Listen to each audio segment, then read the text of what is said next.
She ain't real. She ain't gonna be able to love you like I will.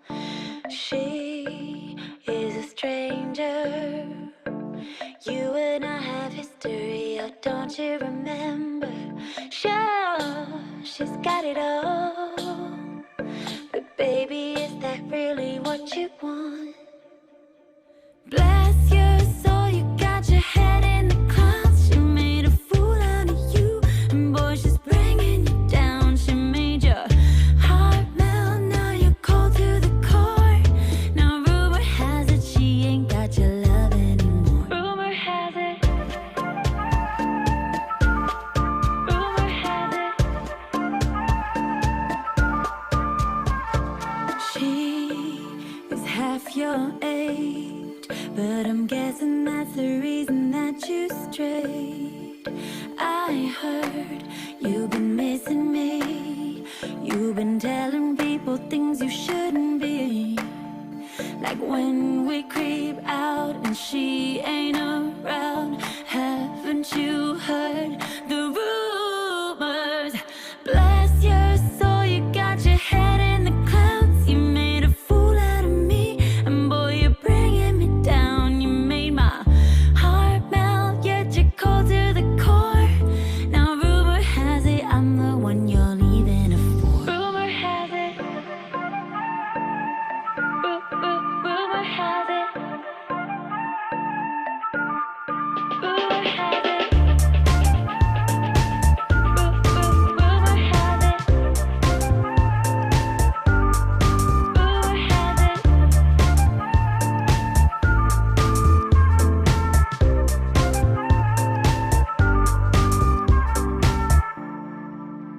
All of these words whispered in my ear tell a story I cannot bear to hear. Just 'cause I said it, it don't mean that I meant it. People say crazy things. Rumor has it. Rumor has it. Rumor has it. Rumor has it. Rumor has it.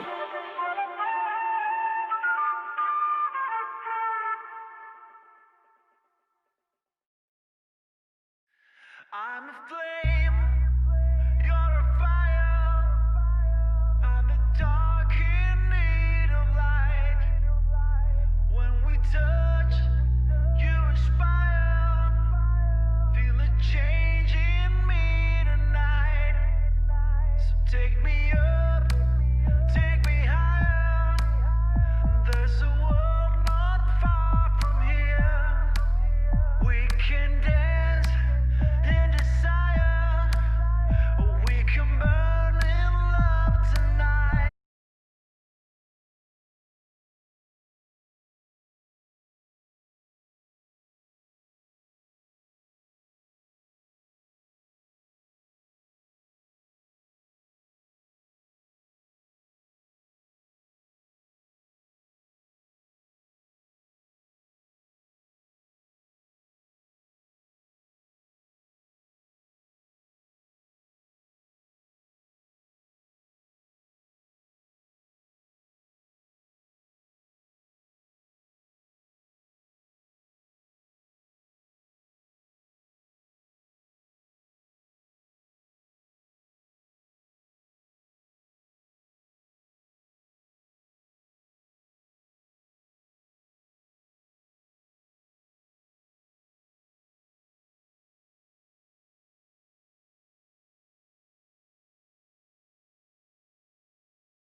Nee, ich habe ihn schon gehört, aber dann war er wieder weg. Sie können anfangen. Good morning and welcome to the second day of the Berlin Conference 2020. Yesterday we had already a day packed with inspiring workshops and panel discussions and nearly 140 participants. For those who couldn't make it yesterday, I'll start again with some technical informations. At the moment, all participants are muted, and only for the Q&A sessions later you can unmute yourself. If something doesn't help here, give us a hint in the chat and our production team will try to help you. If you want to contribute to the discussion later, you can either physically raise your hand or use the hand raise button in Zoom, and we will try to consider both equally. It would be nice if you would turn on your camera and use your real full name, which you can change in the Zoom window. The panels will be interpreted, English or German, and if you want to change the language, just go down in the toolbar and there you will find the button. Now I wish you a good start to the conference and inspiring talks and hand over to Volker Hassemer. Ja, vielen Dank, Frau Lottner. Es ist toll, dass ich euch alle sehe. Ich sehe Istvan Sabo, ich sehe Dieter Kostlik, und ich sehe furchtbar viele andere, nicht furchtbar viele, wunderbar viele andere. Ich begrüße Sie herzlich zum zweiten Tag unserer Berliner Konferenz hier aus Berlin. Mein Name ist Volker Hassemer und ich spreche für die 3 Initiativen, die diese Konferenz tragen. Soul for Europe, Cities for Europe und Wir sind Europa.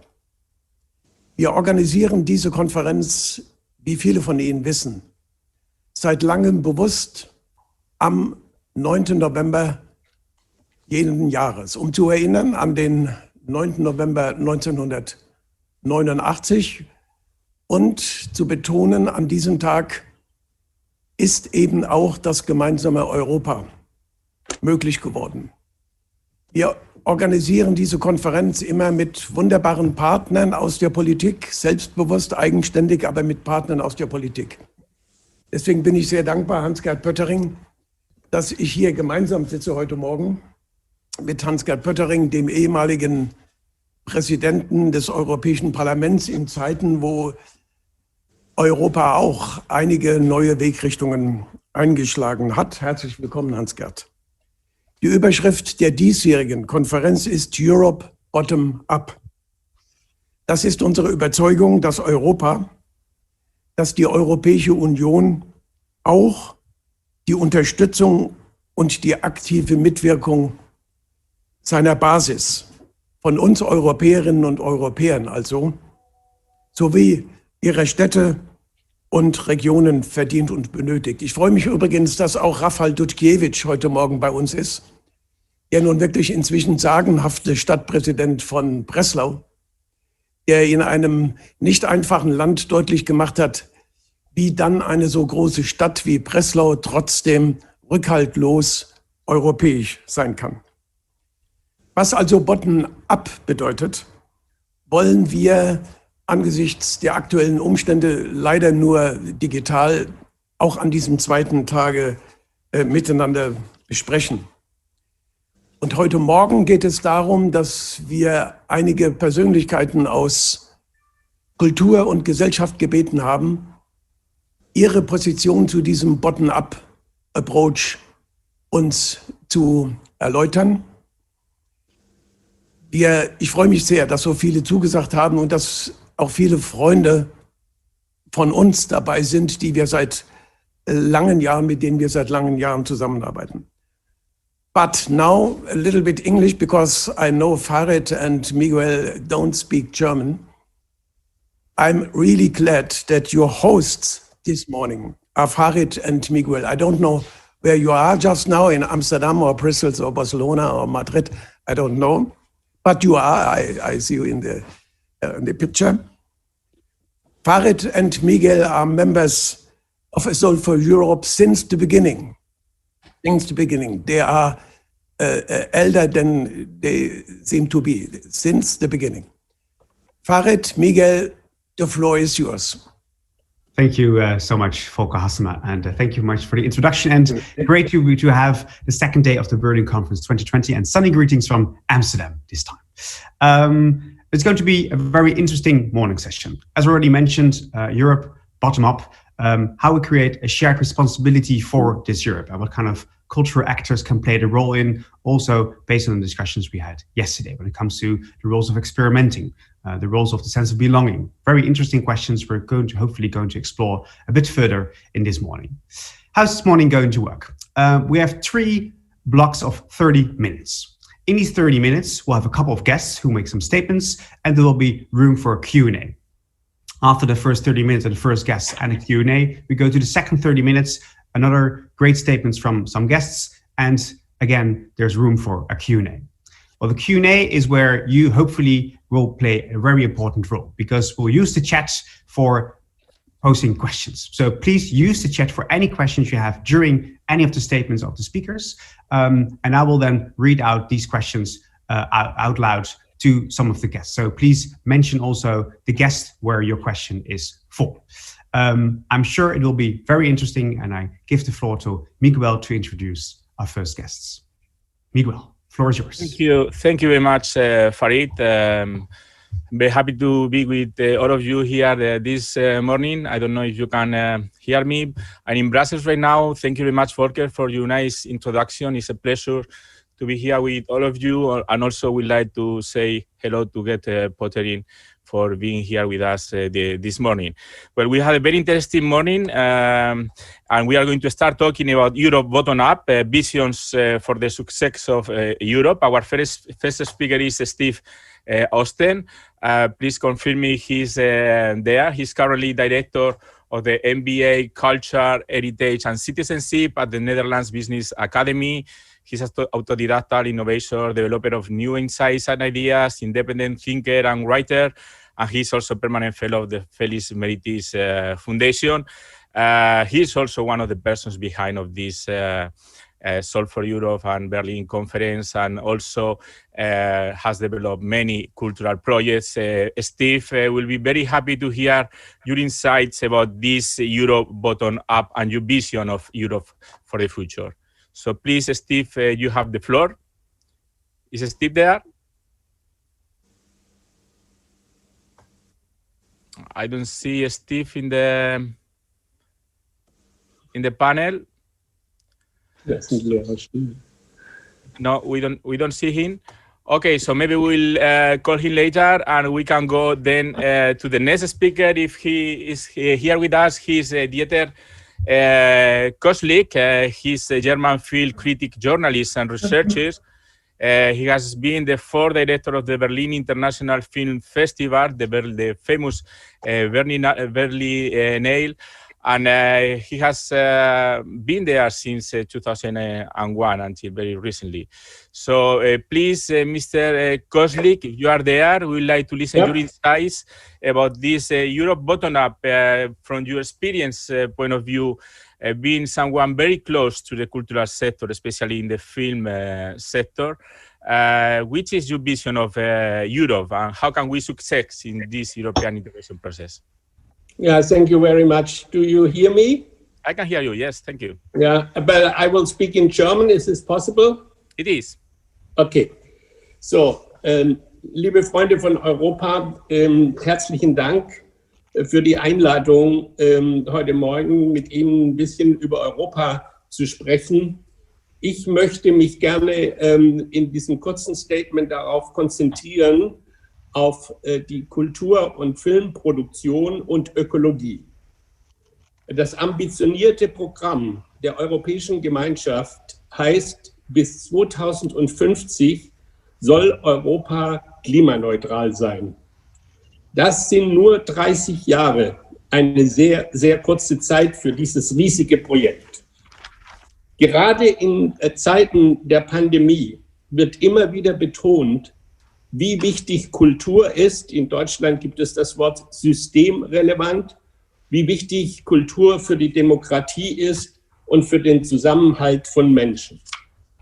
Kultur und Klimaschutz sind zwei Seiten, die die Zukunft unserer Gesellschaft bestimmen werden und übrigens auch die Prosperität unserer Wirtschaft. Ich würde mich gerne in meinem kurzen Statement etwas auf den Film konzentrieren. Gerade sind in England zwei große Studien veröffentlicht worden über den CO2-Ausstoß bei Filmproduktionen. Und das Unvorstellbare ist beschrieben worden. Eine normale und mittlere Hollywood- und auch englische Filmproduktion erzeugt zwischen 500 und 4000 Tonnen CO2. Zwischen 500 und 4000 Tonnen CO2. Eine mittlere Produktion liegt ungefähr bei 2500, 3000 Tonnen CO2. Das ist eine gigantische Menge und sie wird eigentlich nur noch übertroffen von einer bekannten Industrie, nämlich der Luftfahrtindustrie. Nur die Flugzeuge produzieren mehr CO2 als die Filmproduktion. Was bedeutet das eigentlich 500 Tonnen, nicht 5000 Tonnen, 500 Tonnen? 500 Tonnen CO2, so das deutsche Bundesumweltamt, ist genau dieselbe Menge, wie wenn Sie mit einem SUV ein Jahr lang 1,7 Millionen Kilometer fahren würden. 1,7 Millionen Kilometer ist mehr als 4-mal um die Erde. Also es sind schon unvorstellbare Summen, die da zustande kommen und das bei der Produktion von Kultur. Die Kulturproduktion trägt also erheblich zur Klimasituation und zur Erderwärmung bei. Und das geht vor allen Dingen durch Reisen, durch Transport, durch unreflektiertes Catering, das Fliegen von einem Festival zum anderen, das Transportieren weltweit von Kunstgegenständen. Es ist ein riesiger Zirkus, der einen riesigen CO2-Ausstoß verursacht. Sollten die Klimaziele also erreicht werden der Europäischen Union, dann muss auch im Sektor Kultur sich erheblich was verändern und in Sachen Film muss erheblich anders produziert werden, nämlich grün produziert werden und nicht Greenwashing, sondern Green Producing. Die europäische Filmkultur und die europäische Filmwirtschaft hat viel den europäischen Förderprogrammen zu verdanken.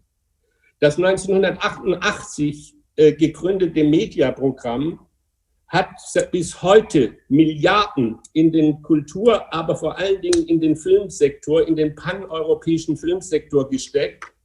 Und bis 2027 soll das neue Programm Media Creative Europe über eine Milliarde weiter investieren. Und diese Förderungen sollen sich an den Klimazielen der Europäischen Gemeinschaft orientieren.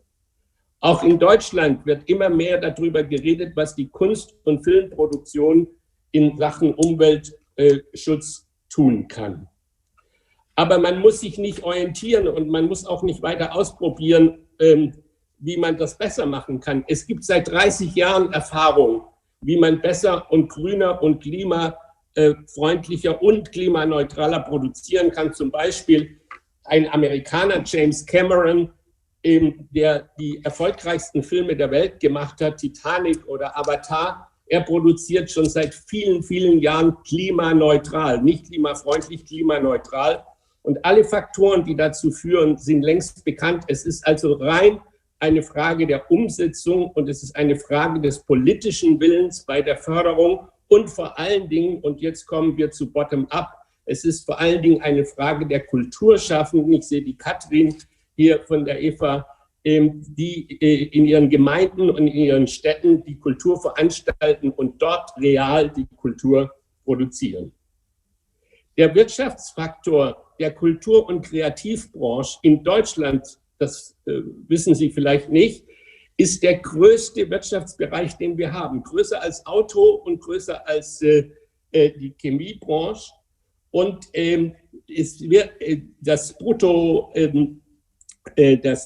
nicht das Bruttosozialprodukt, die Bruttowertschöpfung dieses Bereichs, des Kultur- und Kreativbereichs, beträgt in Deutschland pro Jahr 100 Milliarden Euro.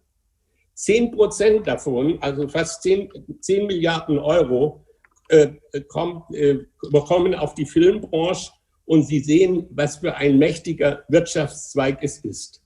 Ein gewaltiger Wirtschaftszweig, der ein klassisches Bottom-up-Projekt ist, weil auch Filme werden natürlich vor Ort und Filmkultur vor Ort produziert, auch wenn sie paneuropäisch oder weltweit vertrieben werden. Klimafreundlich zu produzieren ist relativ einfach. Statt nur Flugreisen kann man Bahnreisen, Ökostrom statt Dieselgeneration, Transport, Logistik, neue Technologien. Es ist alles bekannt, es gibt Bücher darüber, es müsste nur gemacht werden. Aber warum wird es nicht gemacht? Weil es nicht in den Richtlinien der Förderprogramme verankert ist. Das ist das wichtigste Ziel, das sowohl bei den europäischen Förderprogrammen als auch bei den nationalen Förderprogrammen die Klimaneutralität des Zieles 2050 verankert werden muss. Wir haben bei der Berlinale, einem der größten Filmfestivals der Welt und auf jeden Fall dem größten Publikumsfestival der Welt, schon 2010 begonnen, auf ökologische Grundsätze umzustellen.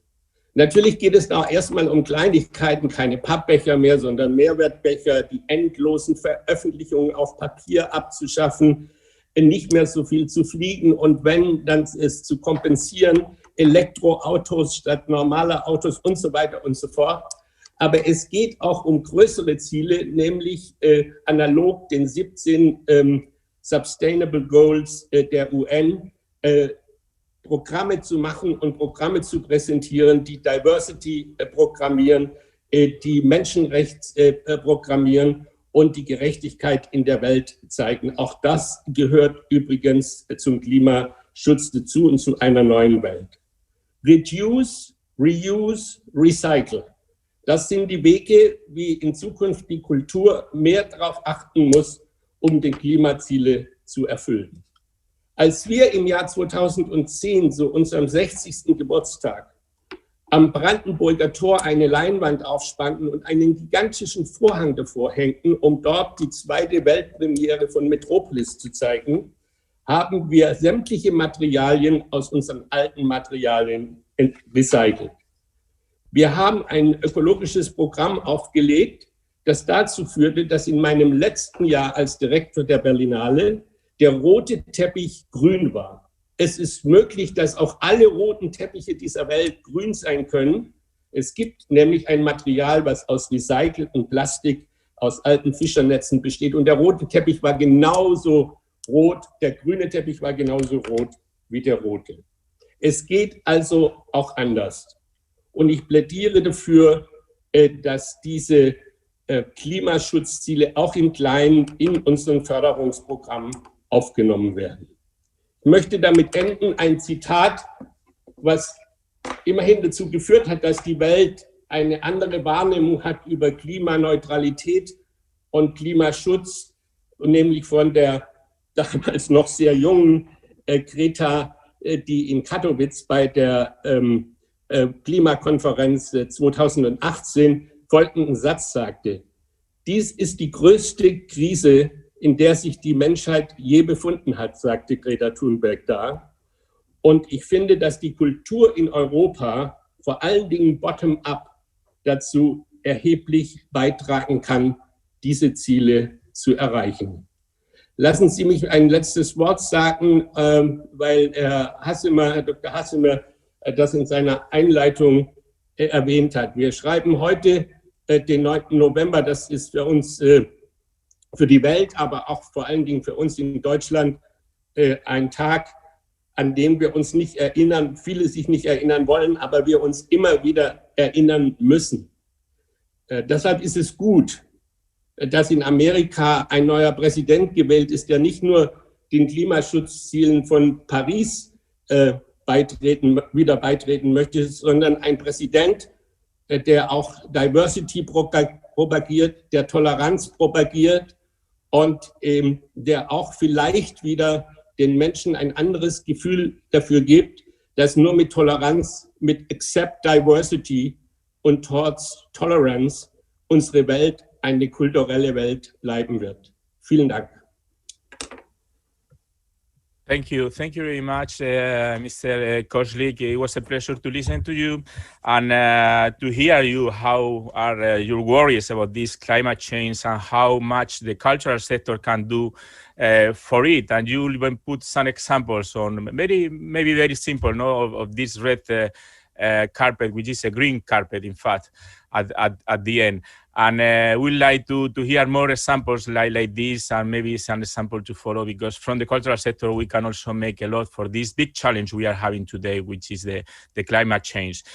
Please don't hesitate to put your questions in the chat for Mr. Kozlik. We will pass them at the end of the first block of speeches we have today. Use the chat for that. And because the time is short and we have many speakers this morning, we are going to the next speaker. I think we already recovered and we found Steve Osten. As I told you, he's currently director of the MBA Culture, Heritage and Citizenship at the Netherlands Business Academy. I think he's here with us. He's a very enthusiastic and also very dynamic person, always finding for new ideas to involve citizens into the European integration process. So please, Steve, if you are there, we are very willing to listen to you. Thank you, Miguel. Yes, the bottom-up is, of course, a nice slogan. And sometimes people even do understand what you mean by that. It needs a very precise definition to make clear to those who really are promoting the bottom-up principle within the cultural sector for the sake of a wider perspective. I would say the citizenship component of all bottom-up activities within and without the European Union is the key factor. The European Commission, as well as the European Parliament, have adopted some years ago a definition of what European citizenship should be. Everybody can find that and everybody can learn from that. So if you want to promote bottom-up activities, you have to realize that bottom-up is an activity based on the recognition of citizenship and the role of citizens in constructing a democratic Europe. So if the cultural sector is willing to recognize that, then a lot of presenters, especially festivals and ECOC organizers, should implement this principle into all their actions. This sounds nice, but in practice, it is still a rare activity. Therefore, in the meantime, more than 12 European cultural academic institutions have joined this program, where Miguel, Juste, Farid, and others have joined forces to bring about a format that can be adopted by all those willing organizations in the cultural sector and the academic sector. This interdisciplinary approach have to create a level of understanding, first, of the definition of European citizenship, and secondly, the implementation of this principle in the work of the cultural sector. Otherwise, bottom up is a vague and empty slogan, and I do have the impression that there are enough empty slogans nowadays that it is en vogue to launch them, but it is extremely hard to implement them in your daily work. And that is, of course, what we, with this European-wide network of academic institutions and cultural institutions, want to bring to the open and let it be an inspiration for collegial institutes and individual artists. And what we discovered is that the cultural sector is seen by interested academic institutions and small faculties and postgraduate institutes as an isolated phenomenon that pretends to change the world and pretends to be essential for the future of Europe, but in practice has either intensive and productive contacts with civil society outside of the cultural sector, nor with interesting academics and smaller academic institutes around Europe. So be aware of the fact that if you think that the slogan bottom up gives you the privilege to find yourself at the right side of the truth and the future, I would say more and more people will be disappointed because you cannot produce any practical result of this interesting and sweeping statement. Thank you very much, Steve, for this, let's say, communication introduction. I will not say introduction because you always say very strong statements and how important it is to include the citizenship component everywhere, especially in the cultural sector. We can add that to what also Dieter said before about adding that climate concerns we are having. So we are putting things on the cultural sector. I know you have a lot of experience on how to do it, and maybe people would like to know more about the samples on how to do that. You have many, so I ask people please to ask in the chat questions for Steve at the end. And we continue running through this interesting morning to the following speaker. Now is Arjan Berg, who will come to the stage. He's an artistic director and theater maker at the Festival of Regions in Upper Austria.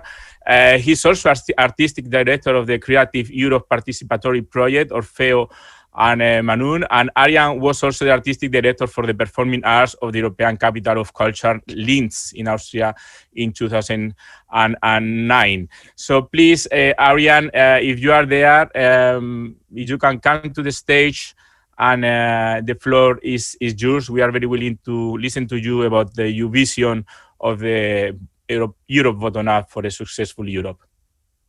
Good morning, I am here. Many greetings from Vienna.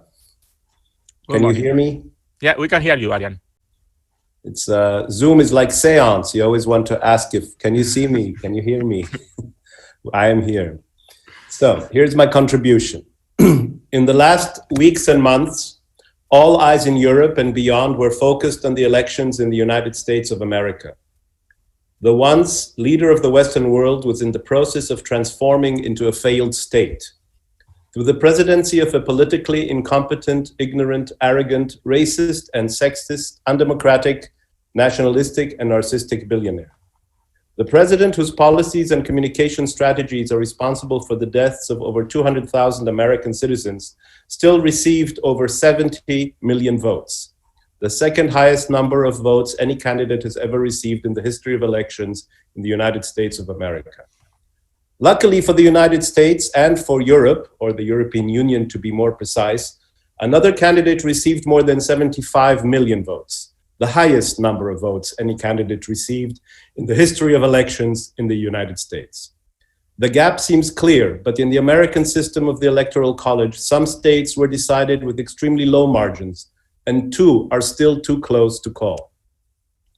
As a deep sigh of relief is still resounding through many countries and people are dancing in the streets of major cities in the United States, and we believe that the incumbent president has been beaten by an incredible democratic grassroots movement which combined people from many different camps, the reality is that maybe the incumbent president has been defeated, but Trumpism as a political movement is not.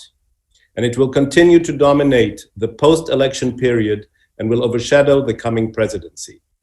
Even in the European Union, Orban's press in Hungary or Janus Janša in Slovenia chose to side with the unfounded claims that the election in the United States was rigged.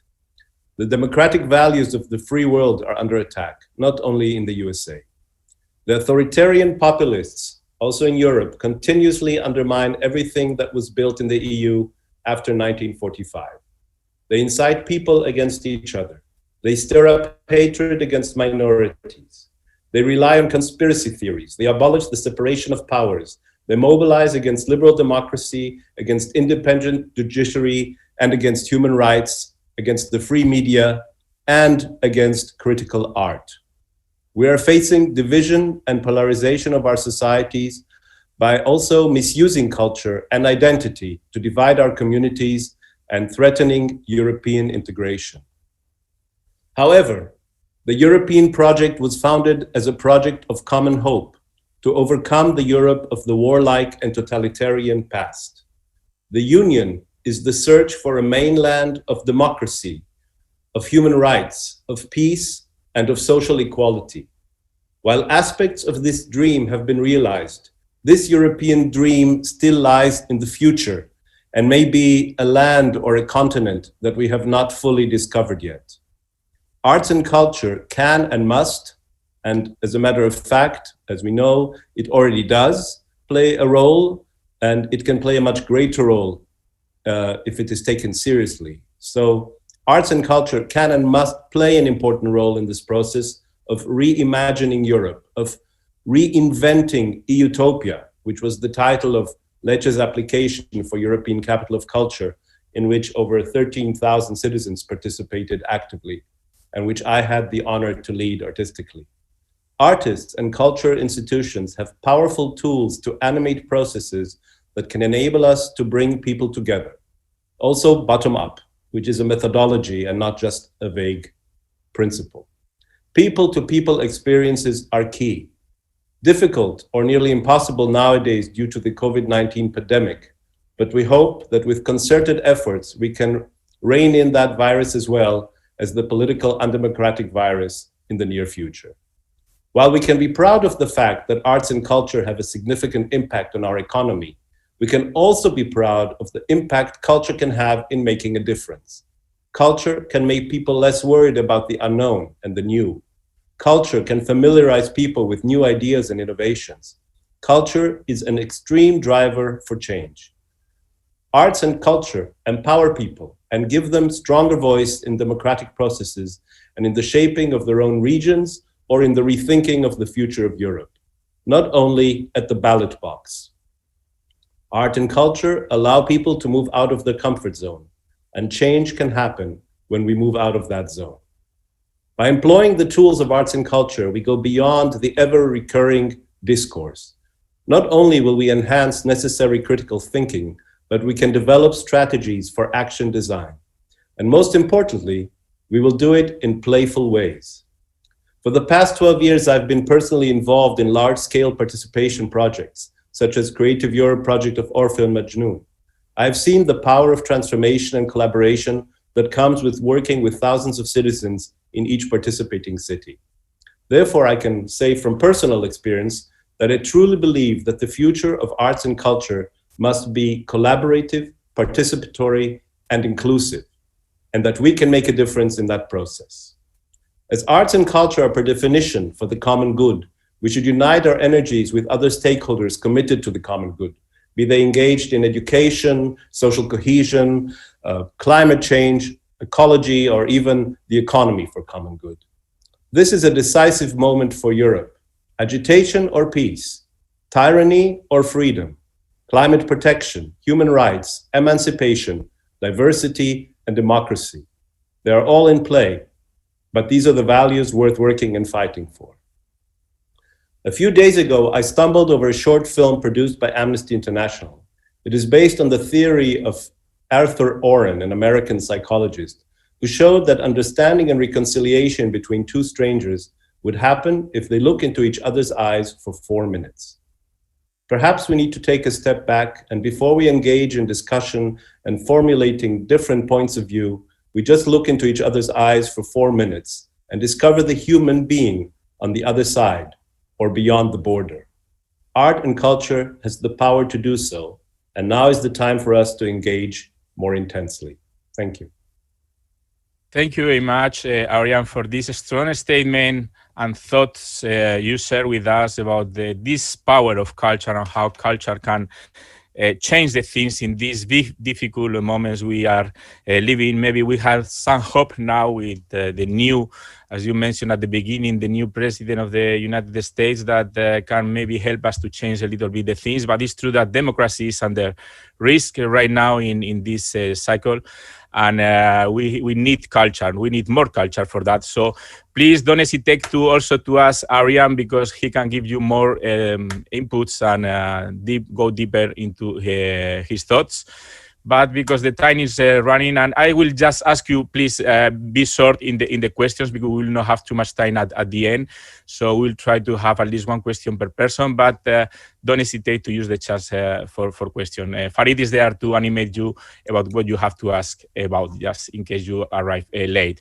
Now we are going to the next speaker. In this case, we have a video recorded from Marcel Franzer. He's the president of the German Institute for Economic Research and professor of macroeconomics at Aalborg Universität zu Berlin. He's author and columnist of the economic and social issues. So we are going to now put this video with his message, which I guess will have also to do with some economic visions, but he's also very strong on the defense of the Sustainable Development Goals. So maybe he will give us also some tips on this. So please, can you screen the video from Marcel Branchel?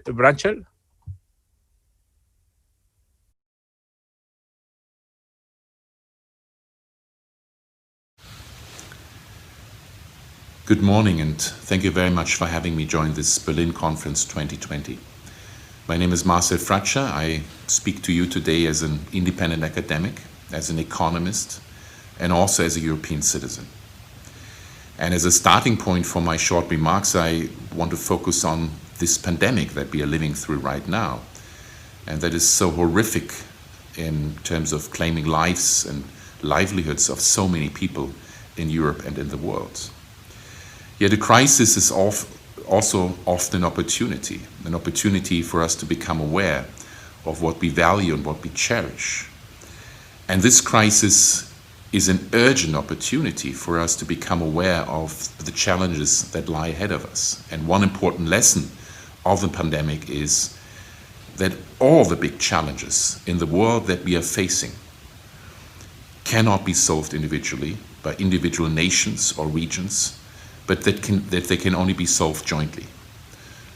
Health emergencies, pandemics, the issue of climate protection, protection of the environment and biodiversity, the design of technological change and digitalization and how that affects labor markets and work, migration, and you could go on. All these big challenges of our time cannot be solved by nation states, but only jointly. My hope is that the pandemic will open our eyes and make us realize how important Europe and a strong, united Europe is in tackling these crises. And in many ways, we have unique strength in Europe that other regions of the world don't have. In particular, we have seen that in this crisis, countries and regions with a strong social market economy are weathering such challenges a lot better than highly individualistic societies. So social market economy, on the one hand, having a functioning market economy where the state provides clear boundaries, and yet at the same time having a strong social welfare state, a high degree of solidarity with the weakest members of our society, has been the success model of all of Europe for the past 70 years. And in particular in Germany, it has been the foundation of the Wirtschaftswunder and the welfare and wealth we are enjoying today. So clearly one important lesson from this crisis is that we need to strengthen that model, our social contract, the way, the foundation of how we live together in all of Europe. And also that we need to have more shared sovereignty at the European level to be able to tackle those challenges of our time, from climate protection to digitalization. To do so, we need to push ahead with European integration. We need to have a stronger single market, not just for goods, but also for services. We need to have capital market union.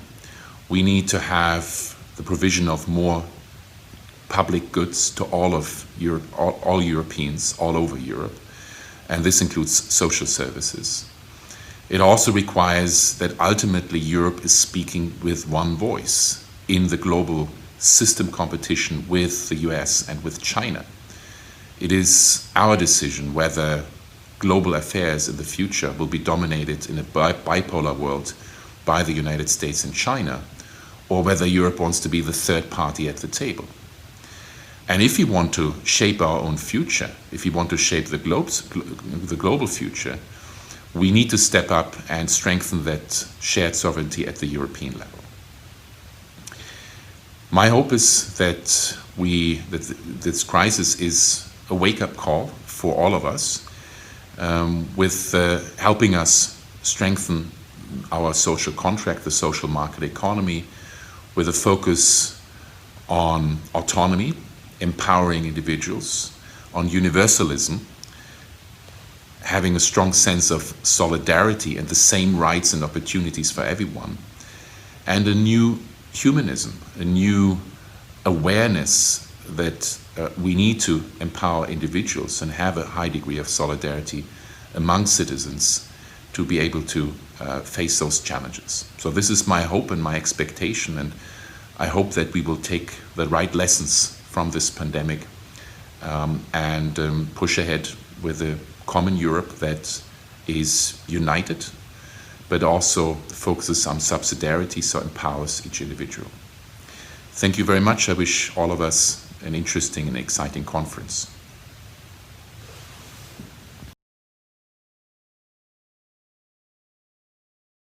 You were there with us. And thank you very much for this statement introducing the topic of the pandemic and the crisis we are suffering right now. As Catherine Deventer said yesterday, the crisis is still a crisis, and we are all suffering it. It's something dramatic. But as Marcel said, we can get maybe some good opportunities for us. He just told us how Europe is in better conditions because to fight against this pandemic, because we are following a more social, economic methodology, and that can also make a difference with other countries where the democracy and the political system is not that good that it can be here. Let's go to the next speaker right now, and I want before thank you for your questions, because I see the chat is already quite full, so let's see if we have time for questions later. And now we'd like to call to the stage to Seri Sadan. He's a writer, poet, and musician, one of the Ukrainians well known in these three genres. And his social criticism is also widely read in Germany, I was said. He has received numerous awards for his work, and he's also a very active Ukrainian civil society, especially in the conflict zone of eastern Ukraine. So, Sadan, thank you very much for being here with us, and the stage is yours. Hello.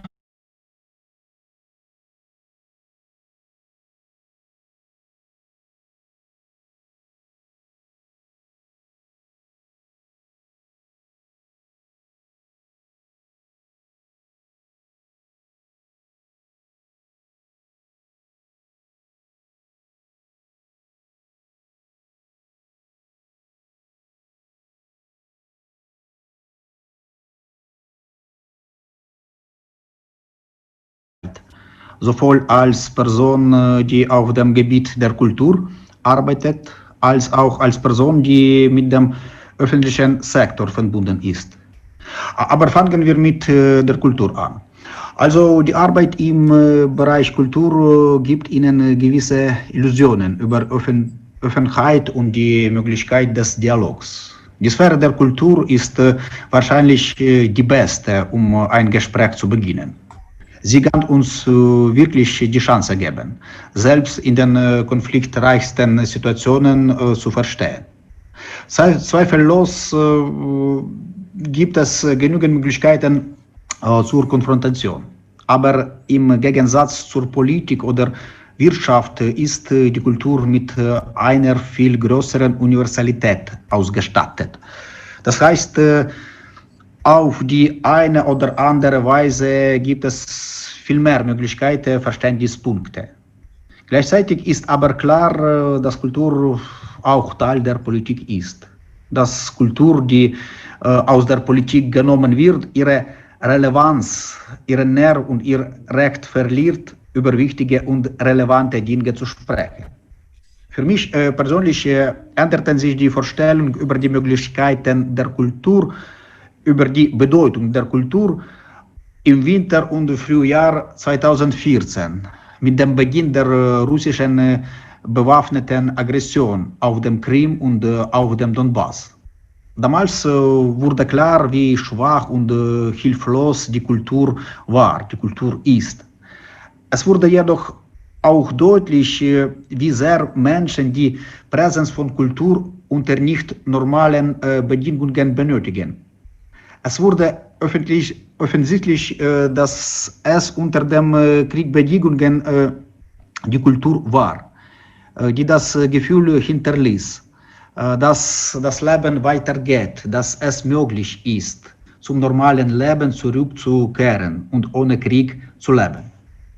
Dies ist eine sehr wichtige Erfahrung, die so subjektiv wie möglich ist.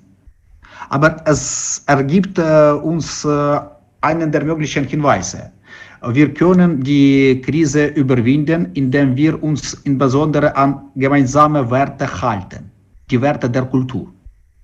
Weil wir uns auf die eine oder andere Weise alle in derselben kulturellen Matrix befinden. Wir hören die gleiche Musik, lesen die gleichen Bücher, schauen die gleichen Filme. Dies macht unsere Zukunft nicht automatisch wolkenlos. Aber es gibt uns eine gespenstische Chance. Kultur, insbesondere die Literatur, bietet eine weitere äußerst wichtige Gelegenheit. Die Gelegenheit zu bezeugen, die Gelegenheit, ehrlich und offen darüber zu sprechen, worüber Politiker nicht zu sprechen wagen, worüber die Medien nicht vollständig sprechen können und über welche Propaganda nicht gesprochen werden kann. Für mich als ukrainischer Schriftsteller ist es sehr wichtig, über die tragischen und dramatischen Ereignisse zu sprechen, die sich in meinem Land seit 6 Jahren ereignen. Ich spreche darüber durch Poesie und Prosa, durch Essays und Romane und ich bin äußerst dankbar für diese Gelegenheit, meine Leser außerhalb der Ukraine daran zu erinnern, dass direkt neben uns in unserem Europa, in unserem gemeinsamen Europa ein Krieg stattfindet. Darüber hinaus scheint mir die Ebene der Kultur die Ebene zu sein, auf der solche Beweise überzeugend klingen werden. Daher sollte man die Möglichkeiten der Literatur nicht leicht nehmen. Diese Möglichkeiten sind nicht viele, aber sie sind effektiv, weil sie private Erfahrungen von einer Person auf eine andere übertragen. Hier geht es nicht um Depersonalisierung. Es geht darum, im Gesprächspartner die Person zu sehen. Und noch etwas Wichtiges möchte ich sagen. Ebenso wichtig ist mir die These Ihrer Konferenz zum möglichen Aufbau Europas von unten, über die Zivilgesellschaft, über horizontale Verbindungen zwischen Menschen. In den letzten Jahren habe ich diese Mechanismen ständig überwacht. So kam es, dass in der heutigen Ukraine die Zivilgesellschaft für Freiheit und Demokratie sorgt. Die Gesellschaft, die Politiker zu Reformen und Fortschritten drängt. Und die Gesellschaft selbst der Hauptbauer der Zukunft ist. Zehntausende Aktivisten, Freiwillige, aktive Bürger bauen heute eine neue Ukraine auf. Es wird als Teil der Zukunft Europas gebaut.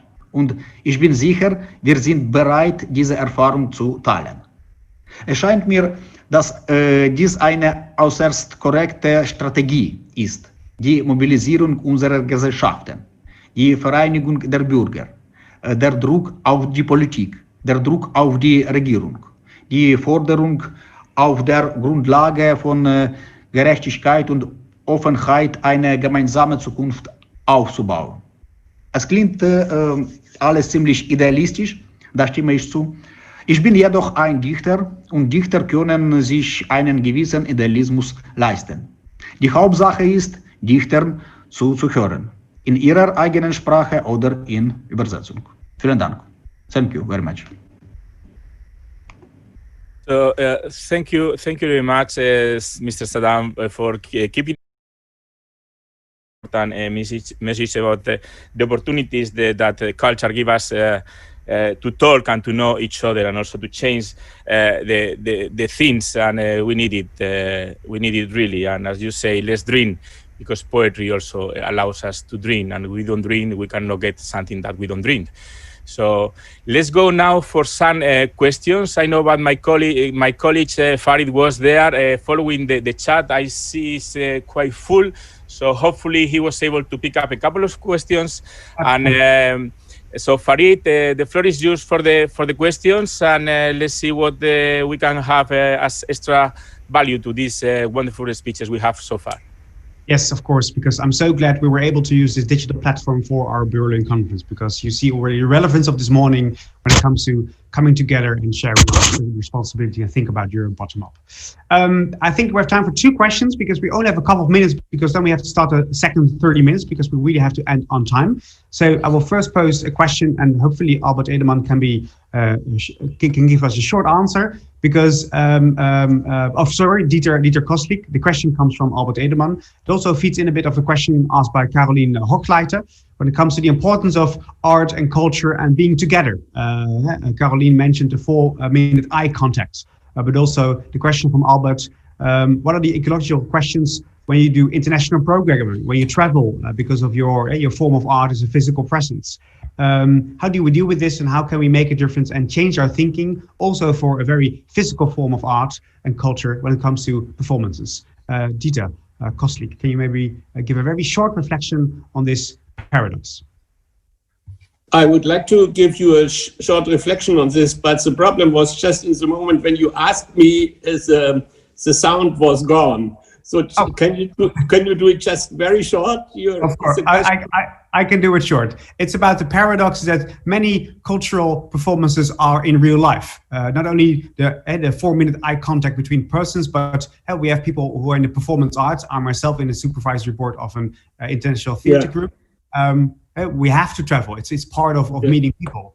How do we deal with this paradox? Because you also mentioned the responsibility we as a center have to create the opportunities for climate change and instead of being part of this. It's a paradox, and it's very complicated. Do you hear me?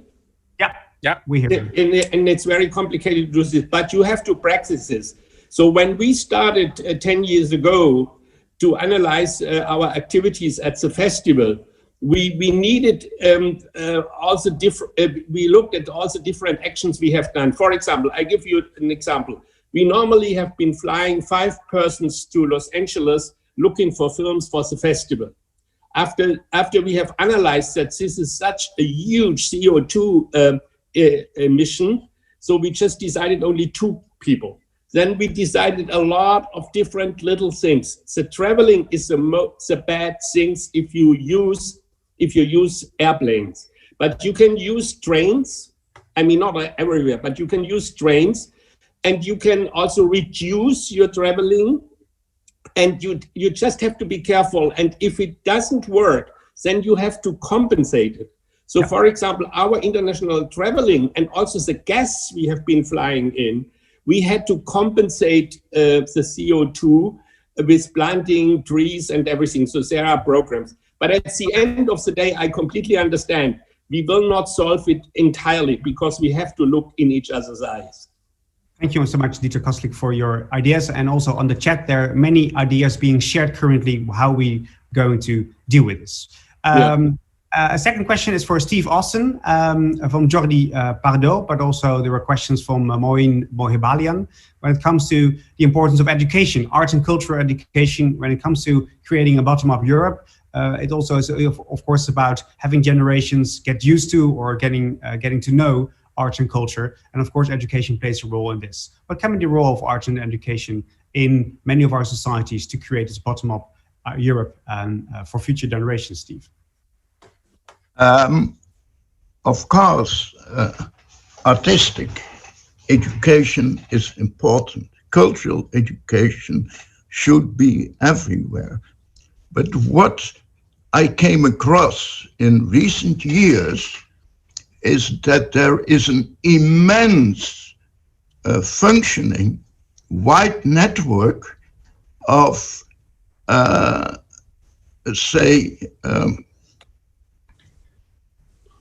educational projects which are not specifically artistic or cultural, but are meant on schools of various levels to educate the pupils to citizens.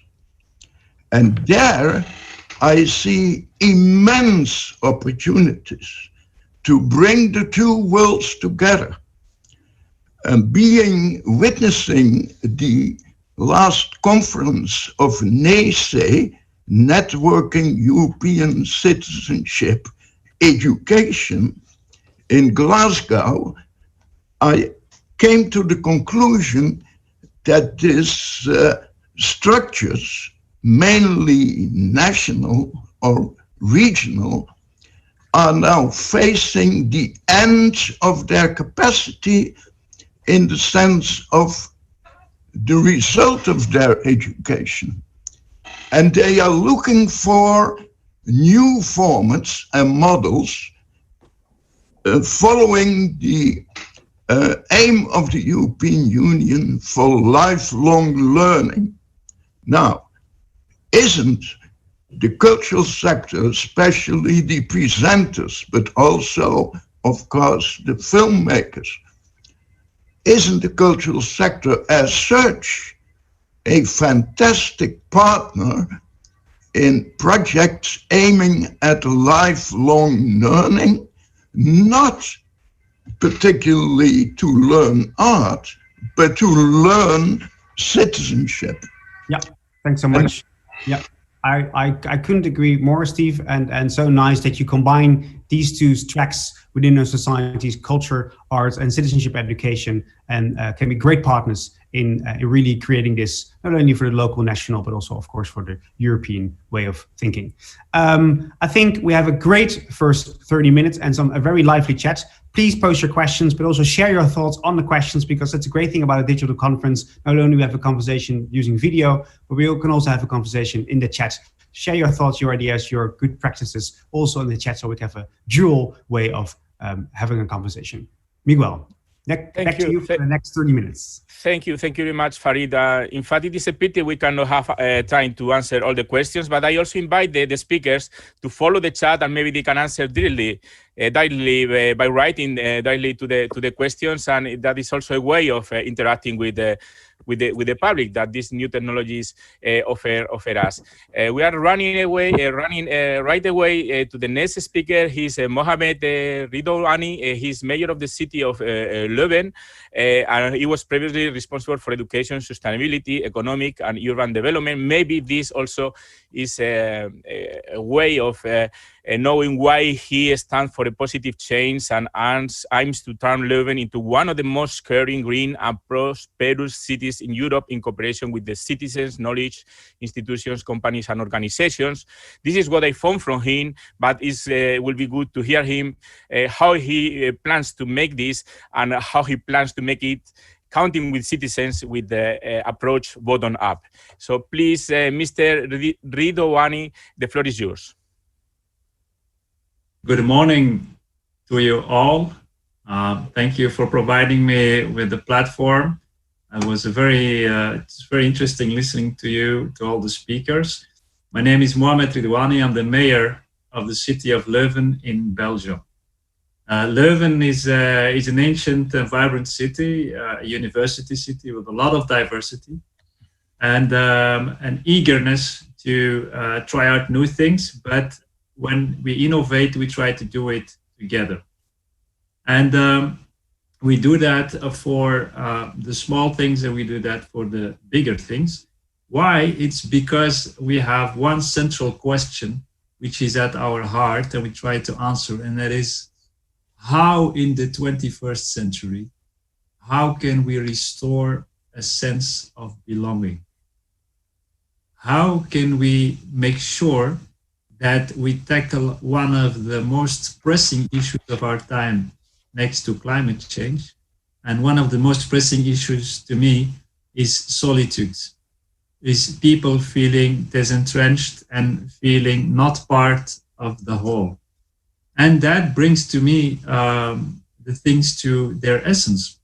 And there is a lot of evidence that if populism is increasing today, if we feel the world is shattered, if there is a lot of polarization, that a lot has to do with people not feeling part of the game, not feeling part of society, not feeling part of a community of a whole.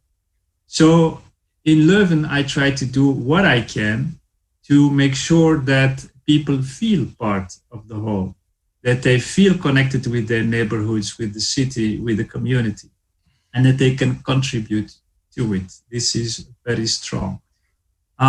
We do that, for example, when you speak about culture and bottom-up initiatives.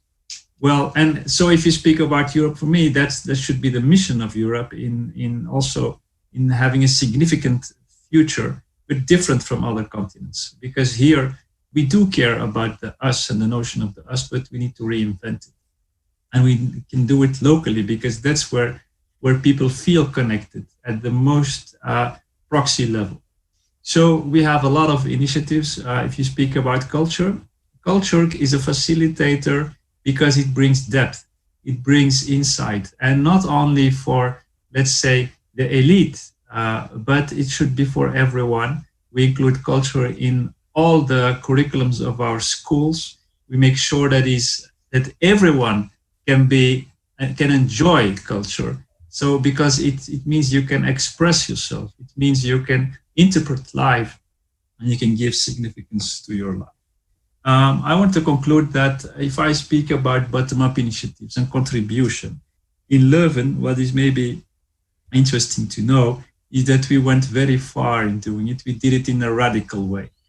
If, for example, the climate change, a few years ago, we did not only make sure that there is a network working around climate change. In fact, in Leuven, we have created a new governance model above the city, where within the city, all layers of society contribute equally and collaborate in an equal way to tackle climate change. So we've created an organization, a new governance model. We divided it in 5 categories, which each category has 20% of the votings. This organization, in fact, oversees all the action plans in Leuven and pushes initiative and makes sure that there is experimenting. We have today more than 180 experiments running in the city. And these 5 categories, well, it's the city, you have the knowledge institutions, you have NGOs and citizens, you have companies, businesses, and then you have the semi-public institutions like public transport, and they all collaborate and take the decisions necessary on mobility, on installation of buildings, renewables, greening of the city. And in the last years, it has created such a huge dynamic CO2 is going down. Our city center is car free. We've done so many projects. But what I want to say is that while tackling this issue of climate change, it has at the same time created a sense of belonging, because it's not only about CO2 emissions, it's about a community working together to make sure that we advance together. That's so important and so key to me. To conclude, what does it take? It takes leadership. It takes leadership at all levels. So let's invest in the right leadership. Let's start very young with young children, make sure that they understand the world around them and that they are eager to contribute to it, to make it better and to do it with other people. Thank you. Thank you very much, Mr. Erdouani. It was also a very strong message, and now we understand your project a little bit much better, and wish you a lot of luck on this. But overall, I would like to underline this feeling of belonging you mentioned several times, because it is important to involve citizens, and they feel like they are part of the game, so they can also give their inputs and help us to get the goals we want to get with this. So thank you very much for your sample. I'm sure there will be questions for you at the end. So I call you again to make your questions to the mayor at the end of this panel. Now we are going to the next speaker. We have a video from Barry Koski. He's the intendant and artistic director of the Oper Berlin, Konigsche Oper Berlin. At the end of his first season, he was voted one of the Opera House of the Year, and he has received many prizes. He was very well known for his way of directing and managing this opera house. So please, can we put his video and his messages that will be for sure very inspiring too also for us?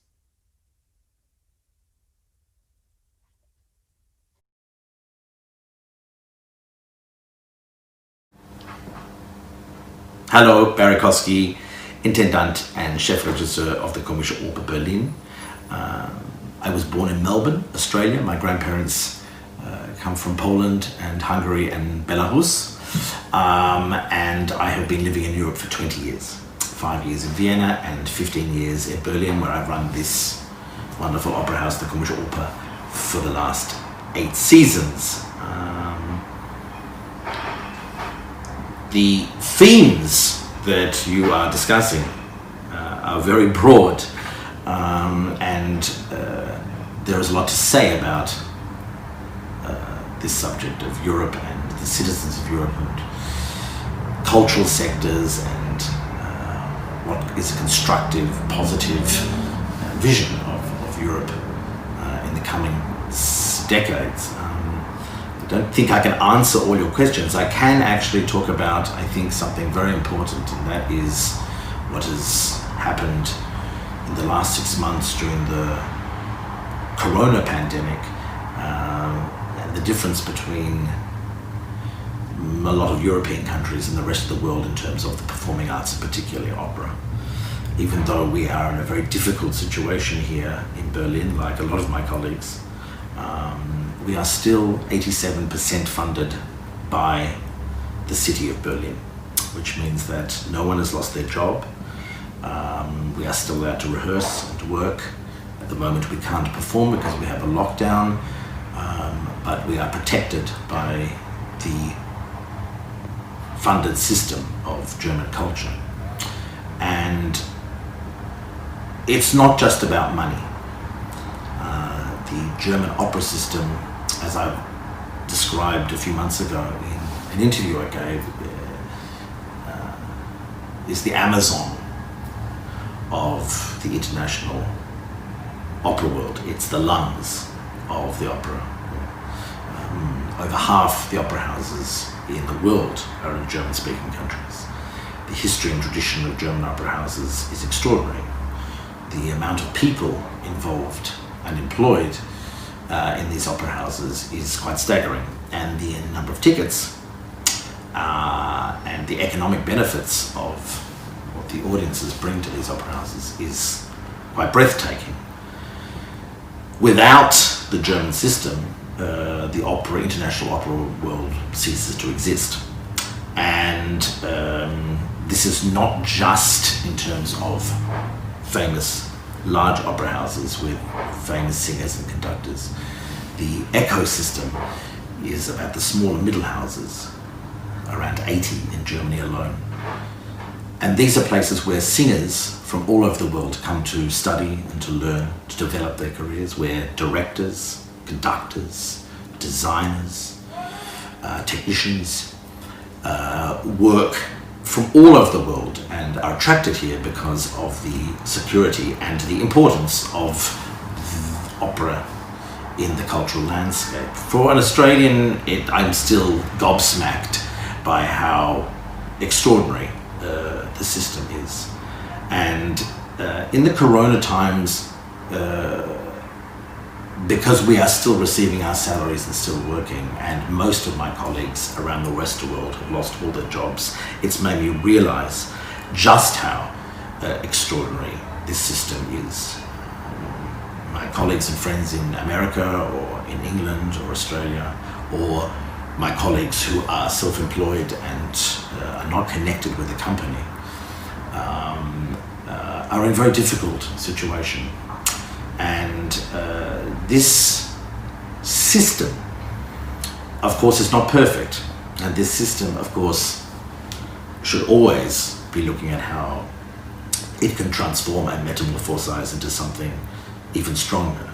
No one is saying it's perfect, but I think I've seen how unbelievably important this system is to the welfare of the future of opera. Opera is an interesting microcosm for much of Europe, I think. The day-to-day running of the opera house is not glamorous. It's very international. An opera house is one of the most international places you can work. It's a place of collaboration. And it's, when it's good, it's a laboratory of ideas. And the opera developed over 400 years ago from Italy, but was traced back, of course, in its structure to ancient Greece. And I think the more and more I've thought about in the last few months, it's been actually for the last few years, I've realized how the Greeks got so much right. Not just about philosophy and politics, but about theatre, about the idea of the communal sharing of stories, about the ritual of performance, about the need to express through metaphors and dance and music things that cannot be explained and articulated in text or in day-to-day life. And I think that we, in the rush to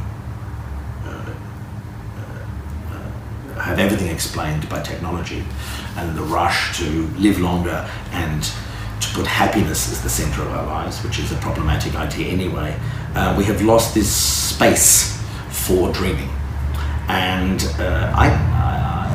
I've always been very optimistic about the future of theatre and opera, because I think as long as people need to tell stories and need to experience the communal ritual of performance, which is a human need, there'll always be theatre. I think it's in a way we have to play to the strengths of it. I'm very optimistic about the need for it.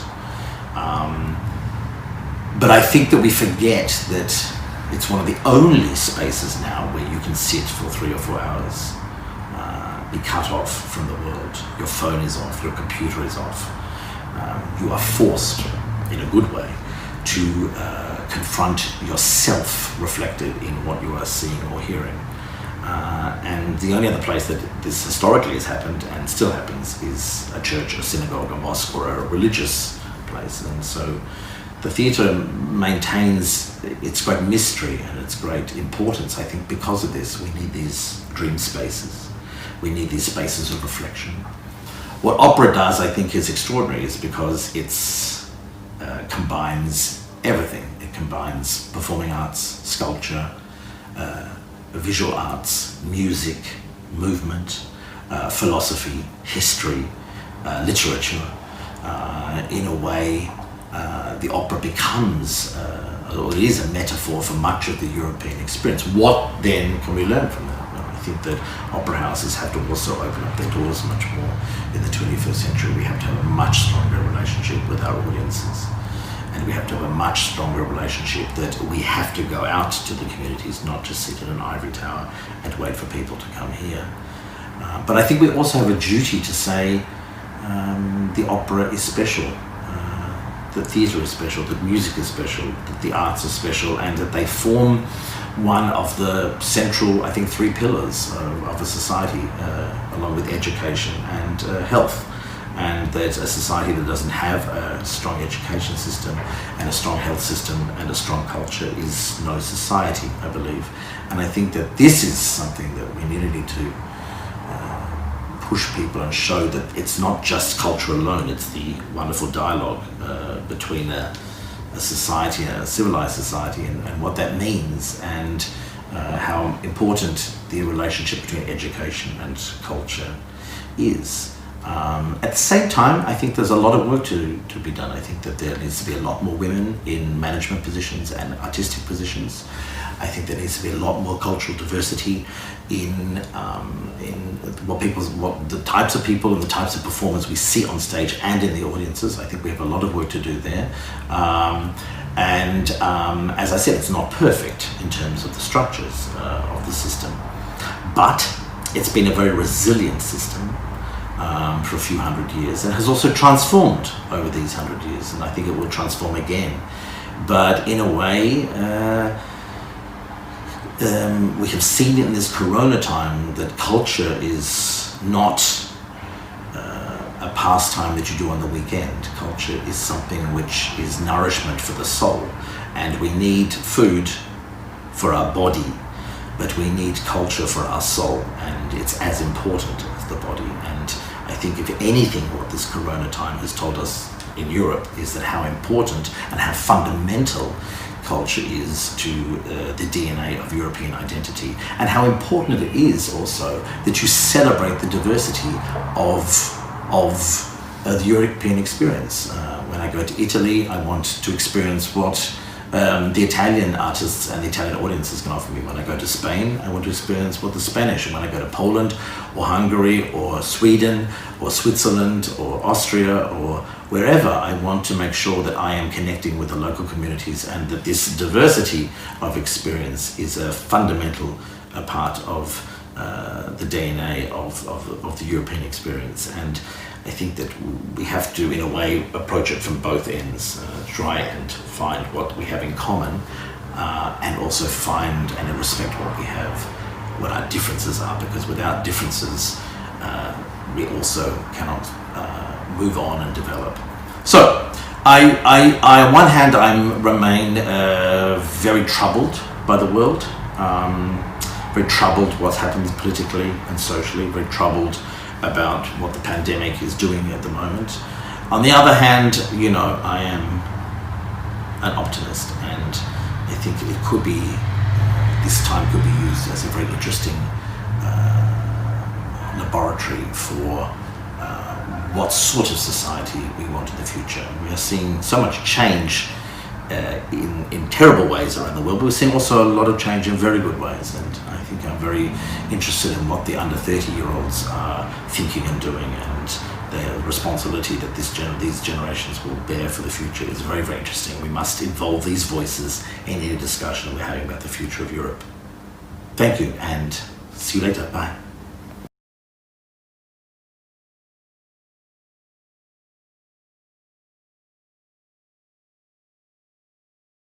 On the importance of culture as the space for reflection, and also coming from him, who is a master of transformation, this power that culture has to transform us. I would like also to underline these positive messages he gave us of optimism at the end. He also mentioned something I want also to mention here about the importance of diversity, and also having more women on culture. We are also having this problem now, maybe in this panel. I should underline that, but it's not a problem only for the panel. It's just that the women we had for the conference were not able to participate this morning, but they will participate along the rest of the conference. So don't worry about that. We were thinking on that. So let's go to the next speaker. Now, because the time is running, he's Mr. István Szabó. He's an Hungarian film director. He's one probably most international famous Hungarian filmmaker since the latest 1960s, and in the tradition of European auteurism. And he has made films that represent many of the political and ecological conflicts of Central Europe recent history, as well of his own personal history. Mr. Szabó, it's a pleasure to have you here with us. So the floor is all yours. Yes, thank you. Guten Morgen. Danke für die Einladung, speziell für Dr. Hassamer. Und ich bitte um Entschuldigung für meinen starken ungarischen Akzent und manchmal für also schwere grammatische Lösungen.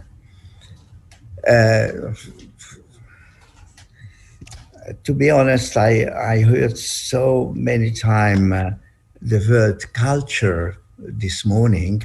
I made notes, so maybe more than 150 times, that I would like to speak about something else.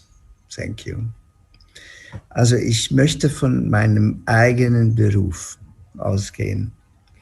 Als ich studierte, erreichte das europäische Kino den Standard klassischer Kunstwerke. Fellini, Bergman, Buñuel, Andrzej Wajda, Tarkowski schufen Werke, die die Gefühlswelt des Menschen, seine Beziehung zu seiner Umwelt und seinem Schicksal in der Sprache des Kinofilms mit derselben Tiefe zum Ausdruck brachten wie die großen Romane, Werke der Musik und der bildende Kunst jener Zeit. Die Filme wie zum Beispiel 8,5 oder Das 7. Siegel, Asche und Diamant oder Andrzej Rubjow sind kulturgeschichtliche Werte, die der Geist der zweiten Hälfte des 20. Jahrhunderts hervorbrachte. Getragen war die Botschaft dieser Werke nicht von deren Beziehung von Worten, Noten, Farben zueinander, sondern von den Emotionen und Gedanken, die auf lebenden menschlichen Gesichtern geboren werden und sich veränderten und so repräsentierten die Emotionen und Gedanken der Zuschauer. Noch vor 15, 20 Jahren waren es europäische Gesichter und Namen, die die Zuschauer in die Kinos der ganzen Welt einluden. Die Gesichter von Mastroianni, Sophia Loren, Alain Delon, Belmondo, Brandauer, Liv Ullmann haben Millionen ins Kino gelockt. Von New York bis Tokio präsentierten europäische Gesichter die Emotionen von vielen Millionen Zuschauern zu Liebe, Eifersucht, Wahrheit und Gerechtigkeit, Leben und Tod und sozialen Themen.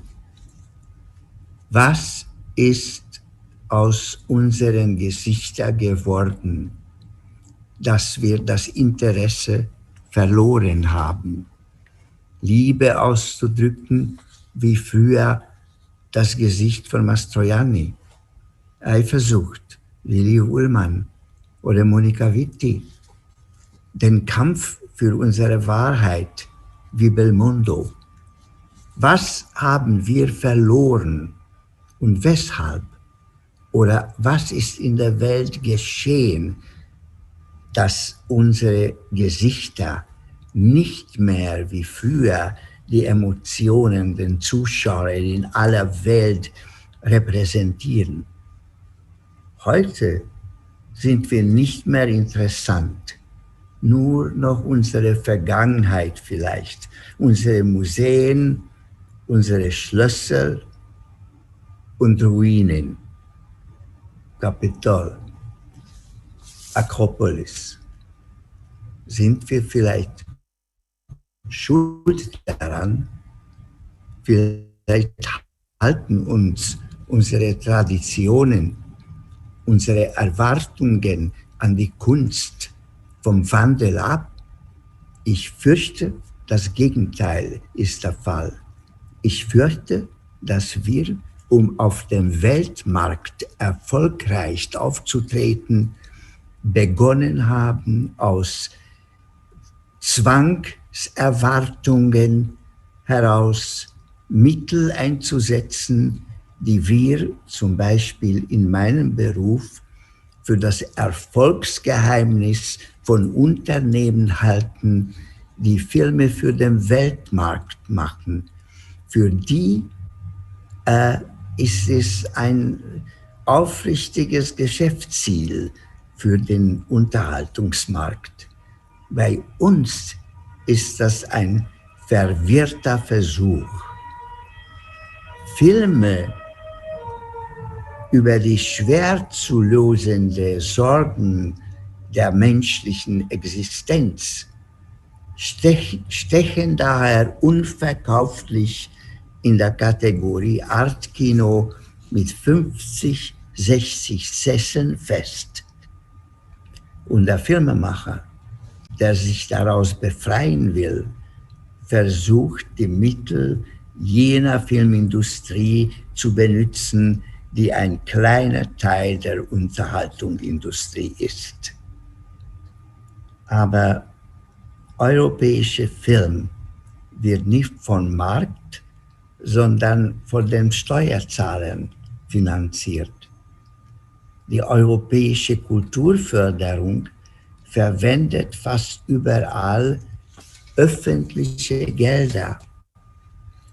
Aus diesen Summen können nur bescheidenere Werke geschaffen werden, die in der Programm der großen internationalen Verleihen nicht wettbewerbsfähig sind. Aber ich glaube nicht, dass einen Buchverlag gibt oder geben wird, der zum Beispiel der Pest von Albert Camus in der gleichen Auflage wie eine populare Krimiserie druckt, auch wenn niemanden den literarischen Wert Camus bestreitet.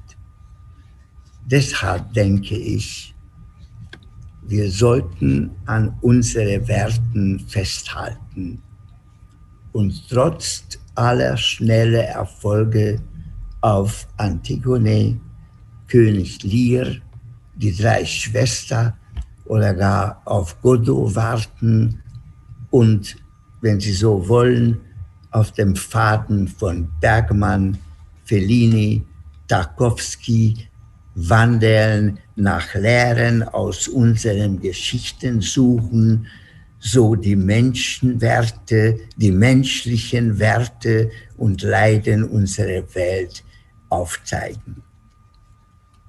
Und noch etwas für mich Wichtiges. Es war einmal eine österreichische-ungarische Monarchie.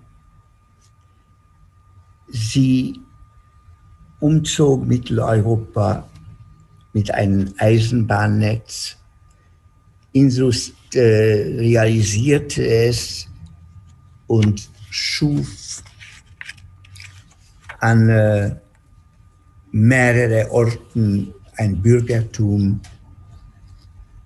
zwang die Landwirtschaft zur Modernisierung, baute Alleen und Boulevards, Operhäuser, Theater, schuf wissenschaftliche und kulturelle Werte, die immer noch präsent sind. Man denkt an Sigmund Freud oder Kafka.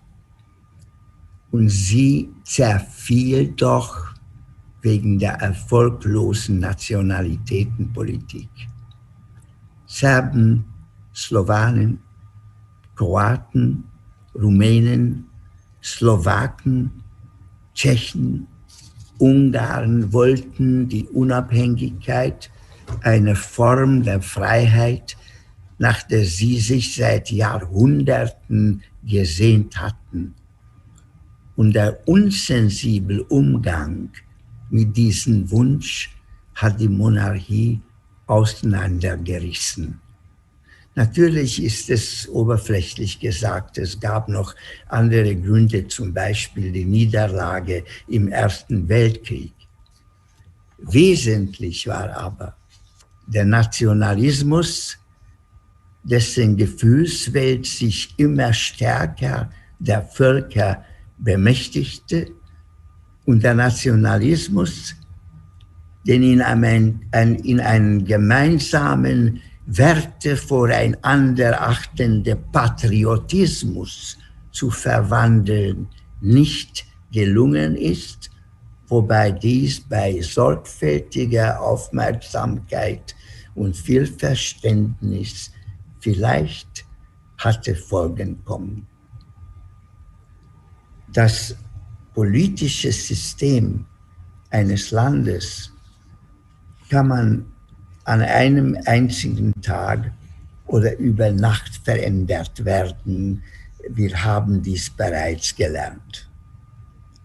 Aber die Mentalität der dort lebenden Menschen, das Niveau und die Art und Weise der menschlichen Beziehungen, den Geist aus den Wurzeln der Vergangenheit herauszuheben, das ist eine wirklich schwierige Aufgabe. Und es reicht nicht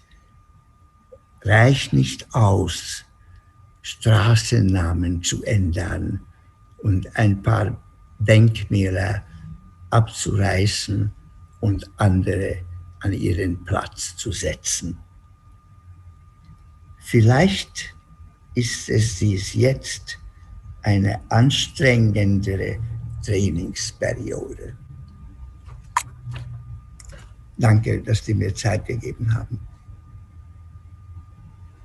Thank you, Mr. Szabo, for sharing your thoughts and your reflections also with us. I think this concept of calling back to the emotions of the people is very important. It goes very well also with the words from the Mayor von Leeuwen of to wake up this feeling of belonging to something, and also to reflect, and this call you made to reflect much more in our work, in your case, in the work of the film sector, the emotions, but also to reflect the values we fight for.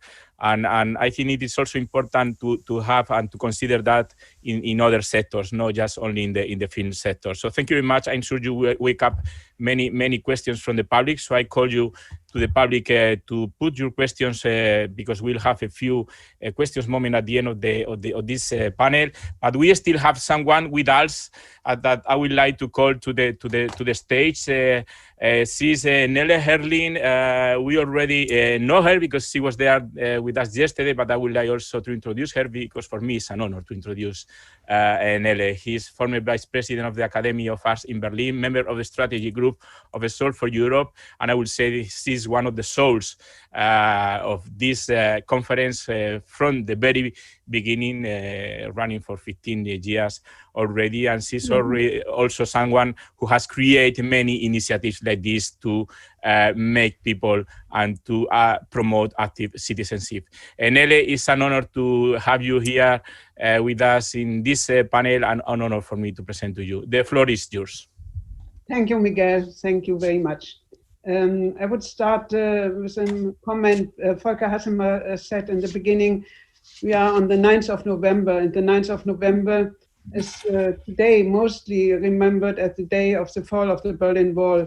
But I think for our history, not only in Germany, but also in Europe and the world, The other memory on that date is as important. It was the terrible start of the pogrom, the persecution of the Jewish population in 1938. And this is a date we should always remember, especially today. But looking back into the more recent past, we realize that already for quite some time now, we live in a sequence of so-called crises: financial, migration, refugees, climate, and lately the corona reality. All of these threatening facts are not the problem of one country, not of Europe, but they influence the whole world. The actual crisis is not just the pandemic, but also the existence of nationalism, populism, racist developments, and the growing division of the world into rich and poor parts of society all over. Governments and political institutions, although trying to fight against these realities, seem to be more and more helpless. Let me become a bit personal for a moment. I grew up during World War II in a partly Jewish and anti-fascist family. For me, the end of war and fascism meant an opening into a new world that offered my generation the chance to become active for creating a new world to influence and shape the future of our country and society. The movement of the 60s, the student revolution, seemed to be a logical reaction. But it was necessary to reach out much further, to find ways into larger parts of our society. For me and many others, the answer was the creative power of art and culture, and together we worked on projects and programs, at first motivated by the conviction that it was necessary to make a public aware about all the fascinating artistic developments that had happened around the world, but had been forbidden and destroyed in Germany during fascism and war. And we had been taught that all our neighbors, all the neighbors of our country, are our enemies. We now experienced that art and culture could help to cross borders, could create a new curiosity and understanding between citizens and their cities. The idea of networking spread all over. For festivals and cultural institutions, international cooperation and co-production brought new audiences and supported contacts and relationships between cities and their citizens. The creation of the ECOC project 1985 by Melina Mercouri was a very welcome chance for a new growing European spirit. But it was much more difficult to make political decision makers and institutions aware about this development from the bottom up of civil society. It needed and still needs, as we see with this Berlin conference, a long process of persuasion and lobbying to convince the political side to become partners and to add to the usual way of acting top-down a new understanding for the added value of a bottom-up movement. This is even more important today in a newly dangerous situation. As a consequence of the corona pandemic, borders are closed again. That affects heavily also cultural exchange, cooperation, and international contacts. Nationalistic movements get stronger. Europe is rather drifting apart instead of developing solidarity. Artists and cultural workers are pushed aside into isolation, threatening their existence, and with that, the basis for the sustainability of culture itself. As we know, culture is mostly based in cities and civil society. Here lives the power of changes, of influence.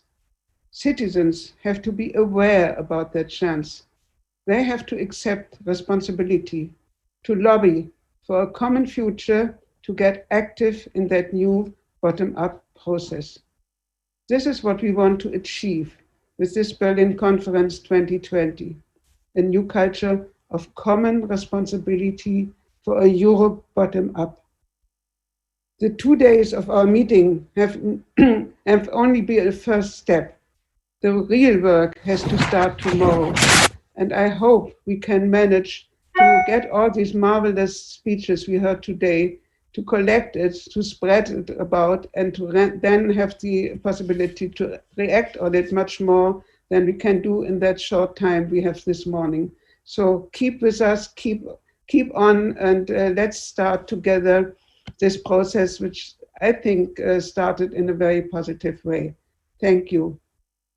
Thank you very much, Nele, and thank you for these thoughts. And I think also this very important message you pass to us at the end about this common responsibility, because here we were talking about Europe bottom up and different examples, different ideas. But if citizens don't take the floor, they don't take the role they have and the responsibility, then it will not work.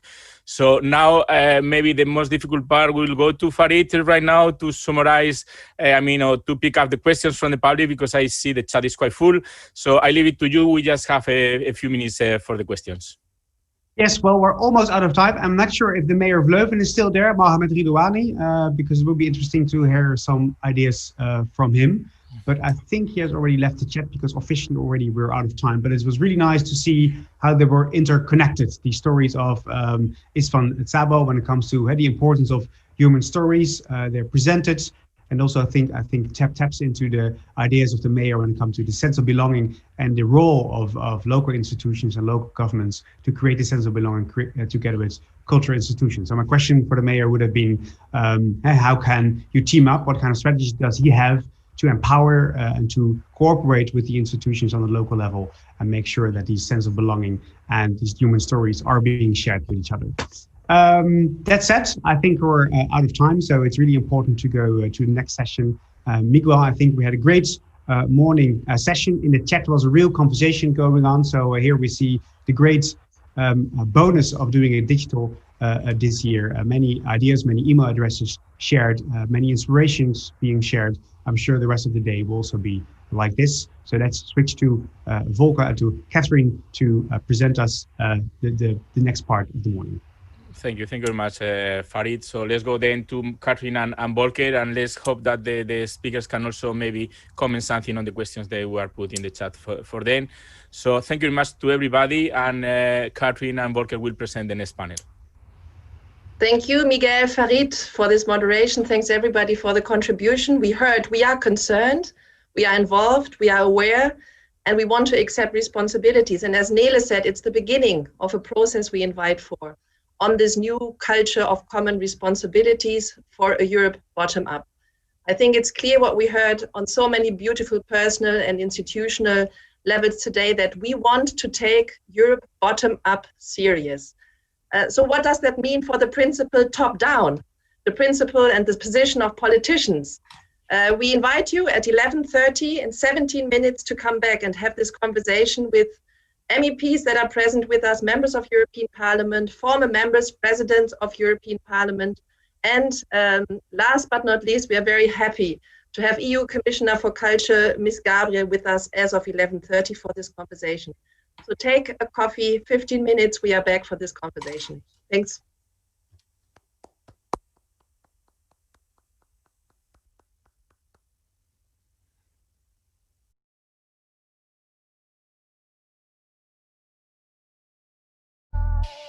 Our hearts are like firestones, and when they strike, we feel love. Sparks will fly, they ignite our bones, but when they strike, we light up the world. Our hearts are like firestones, and when they strike, we feel the love. Sparks will fly, they ignite our bones, but when they strike, we light up the world. We light up the world.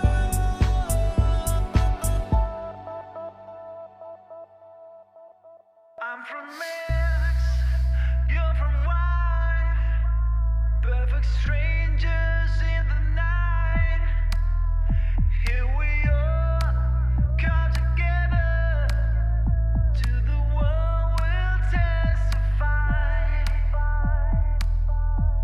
Our hearts are like firestone.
angels sent from up above.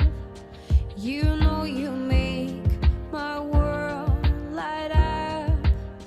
When I was down, when I was hurt, you came to lift me up. Life is a drink and life's a drug. Oh, now I think I must be myself. When I was down, river dried up. You came to rain of love. You say, drink for me, drink for me. When I was so thirsty, we're on a symphony. No, I just can't get enough. Your wings on me, on me. When I was so heavy, we're on a symphony. When I am low, low, low, low, got me feeling drunk and high, so high, so high.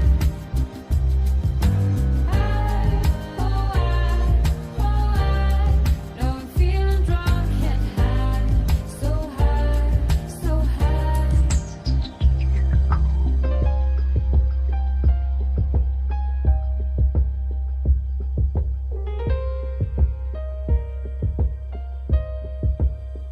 Oh, angels sent from up above. I feel your coursing through my blood. Life is a drink and your love is about to make the stars come out. Put your wings on me, on me. When I was so heavy, we're on a symphony. When I am low, low, low, low, got me feeling drunk and high, so high, so high.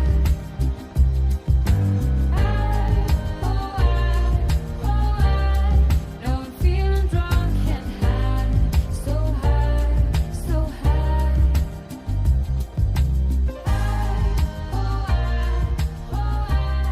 Got me feeling drunk and high, so high, so high.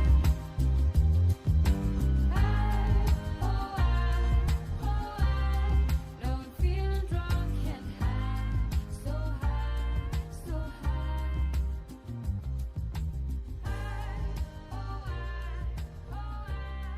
Got me feeling drunk and high, so high, so high.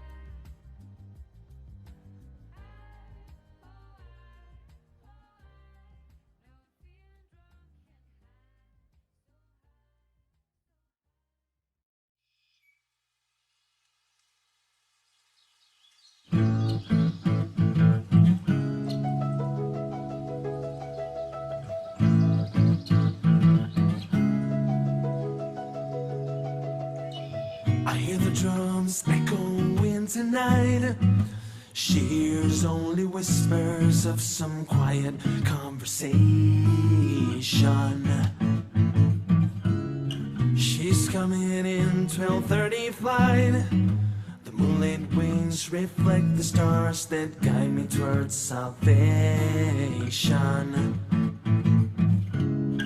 I stopped to no man along the way, hoping to find some old forgotten words or ancient melodies. He turned to me as if to say, hurry boy, it's waiting there for you. It's gonna take a lot to take me away from you. There's nothing that 100 men or more could ever do. I bless the rains down in Africa. Gonna take some time to do the things we never had.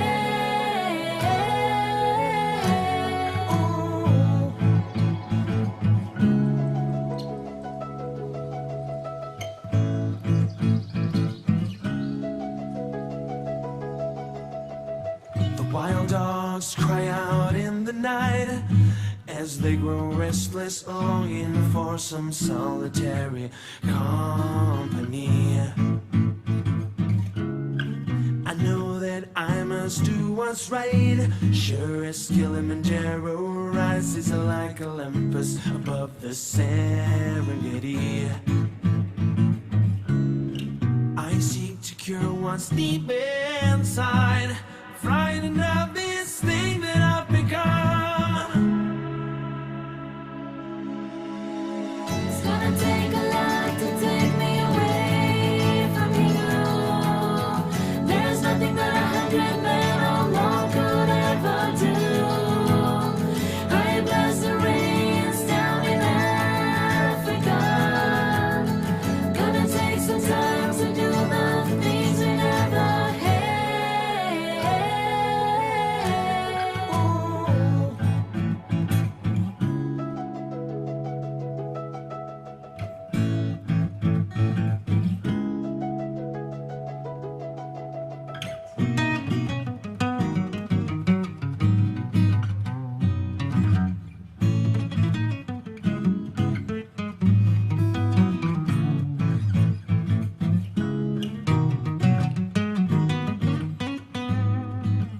Hurry, boy, she's waiting there for you. It's gonna take a lot to take me away from you. There's nothing that 100 men or more could ever do. I bless the rains down in Africa. I bless the rains down in Africa. I bless the rains down in Africa.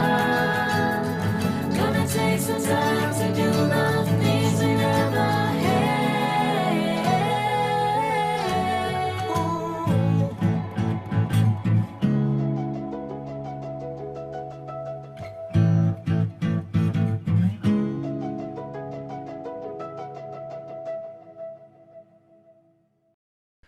I want you to breathe me in.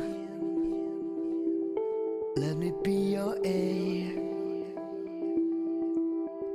Let me rule your body freely. No inhibition, no fear. How deep is your love? Is it like the ocean of devotion? Are you?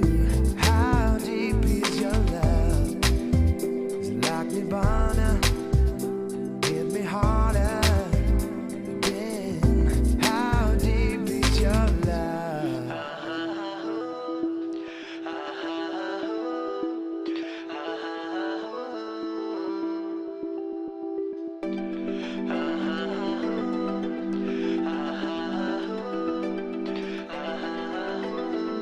How deep is your love? How deep is your love? How deep is your love? How deep is your love? Hey,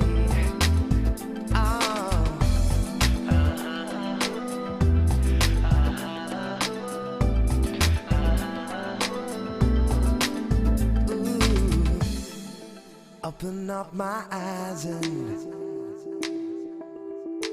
tell me who I am. Let me in on all your secrets. No inhibition, no sin. How deep is your love? Is it like the ocean of devotion? Are you? How deep is your love? Like Nirvana, hit me harder again. How deep is your love? How deep is your love? How deep is your love? Is it like the ocean?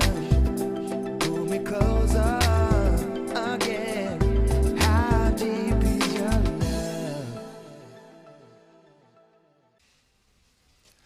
Lights go out and it can't be saved. Tides that I try to swim against. You brought me down upon my knees. Oh, I beg, and plead, singing. Come out the things I said. Shoot an apple off my head. And a trouble that can't be named. Tigers waiting to be tamed, singing.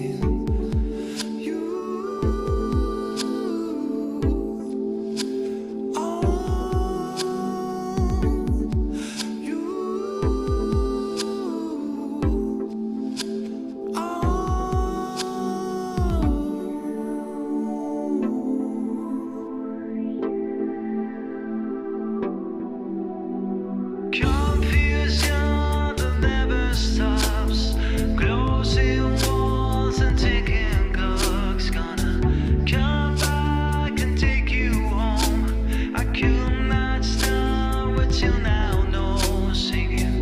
Come out upon my seas, 'cause missed opportunities. Am I a part of the cure, or am I part of the disease, singing?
So.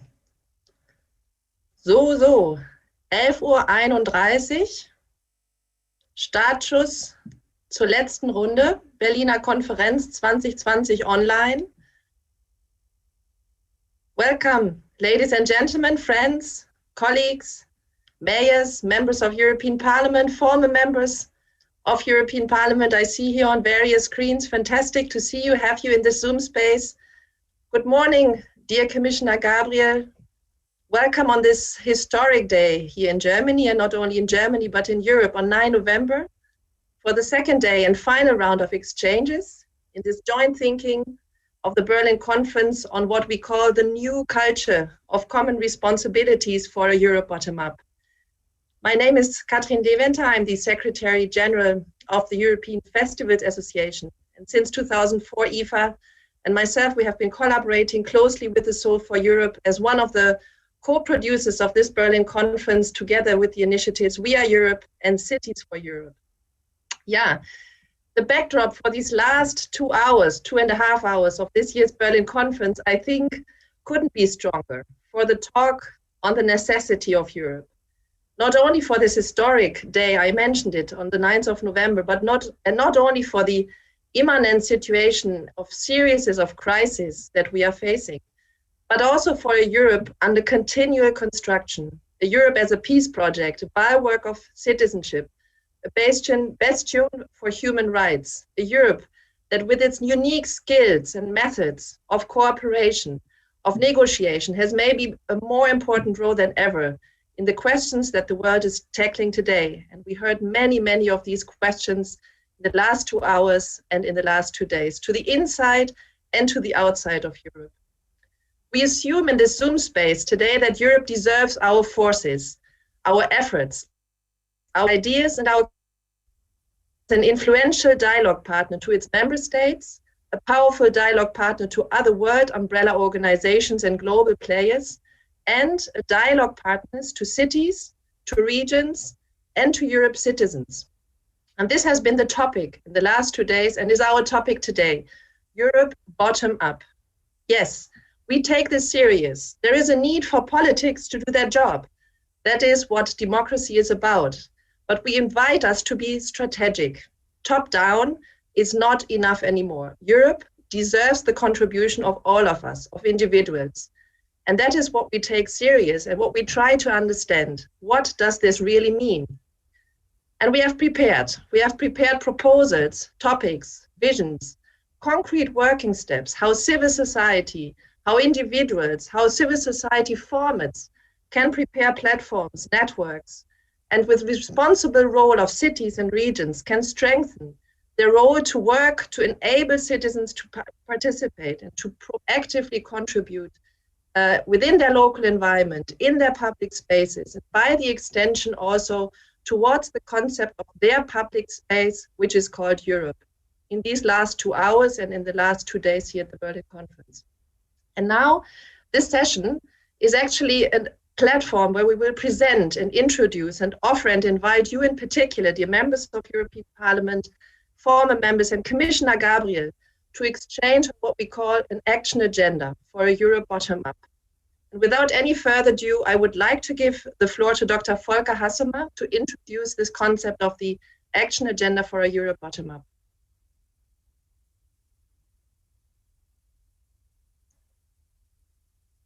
Herzlichen Dank, Katrin, und herzlichen Dank vor allem auch bei allen, die jetzt in dieser Endphase unserer Konferenz wieder mit dabei sind. Katrin hat bereits gesagt, es geht uns jetzt um das Verhältnis dieser Bottom-up-Strategie zur Politik. Denn wir sind uns miteinander sicher, dass nur in einer fruchtbaren Kooperation mit der Politik unser gemeinsames Ziel, und das ist eben ein gemeinsames und nicht nur ein Ziel der Zuständigen in der Politik, unser gemeinsames Ziel Europa verfolgt werden kann. Wir hatten heute Morgen sehr eindrucksvolle Beiträge von Persönlichkeiten, die nicht zu uns, zu unseren Initiativen gehören. Und da lernt man auch das Wort Bottom-up neu zu buchstabieren. Mohamed Redouani sprach von Zusammengehörigkeit. Und Zusammengehörigkeit als ein befruchtendes Element der europäischen Entwicklung zu bekommen, geht nur gemeinsam mit den Menschen, die sich zusammengehörig fühlen und diese Zusammengehörigkeit leben. Zusammengehörigkeit kann erbeten werden von oben nach unten. Es kann nicht angeordnet werden. Oder anders gesagt, die Verantwortung für diesen großen Wert der Zusammengehörigkeit liegt bei uns, liegt bei denen, die unten in der Basis Europa bedeuten selbst. Wir können nicht erwarten, dass das geleistet wird von oben nach unten. Wir können aber Partnerschaft bei unserem Versuch, die Zusammengehörigkeit zu leben, erwarten. Und gerade da hatten wir unsere zweite These, Frau Kommissarin, herzlich willkommen vor allem auch für Sie als Kommissarin in diesem Gespräch. Da hatten wir durch die Beiträge von Barry Kosky und Istvan Szabo, von Dieter Koslik, Shelley Sadan gespürt, Zusammengehörigkeit ereignet sich. Zusammengehörigkeit entwickelt sich. Zusammengehörigkeit geschieht und wird im Ergebnis geliefert für Europa, gerade im kulturellen Bereich. Das sind die Initiativen und das sind die Aktivitäten der Kultur, ohne dass sie angeordnet werden, sondern das ist die Opernaufführung, das ist die Besinnung auf den großen, auch populistischen Wert, den Filme haben können. Das ist die Arbeit der Schriftsteller. Diese Arbeit sind die konkreten Bausteine für die Menschen in Europa, um Zusammengehörigkeit nicht nur zu proklamieren, sondern zu leben. Wir haben in der Vorbereitung dieser Konferenz kleine Beispiele hinzugefügt. Wir haben zum Beispiel Geschichtswerkstätten, die sich zunächst einmal nur mit ihren lokalen geschichtlichen Erfahrungen befassen. Wir haben sie zusammengeführt in ein europäisches Netzwerk, um damit nicht nur den Blick auf sich selbst, sondern auf die anderen lokalen Geschichten zu eröffnen. Wir haben die Bemühungen der Festivals gesehen, der Kulturfestivals, die an sich natürlich zu den kulturellen Produzenten Europas gehören. Aber in der Zusammenarbeit mit ihren Gastgeberstädten haben sie sich ihre Aktivitäten auf Europa ausgerichtet, Europa gemeinsam zur Aufgabe gemacht. Oder unter diesem Wort Performing Europe, 15 Jugendtheater aus unterschiedlichen Städten haben nicht nur die schon begrüßenswerte Zusammenarbeit begonnen, sondern sie haben diese Zusammenarbeit ausdrücklich in den Dienst, in die große Aufgabe, gemeinsam Dinge zu entwickeln, in den Dienst Europa gestellt.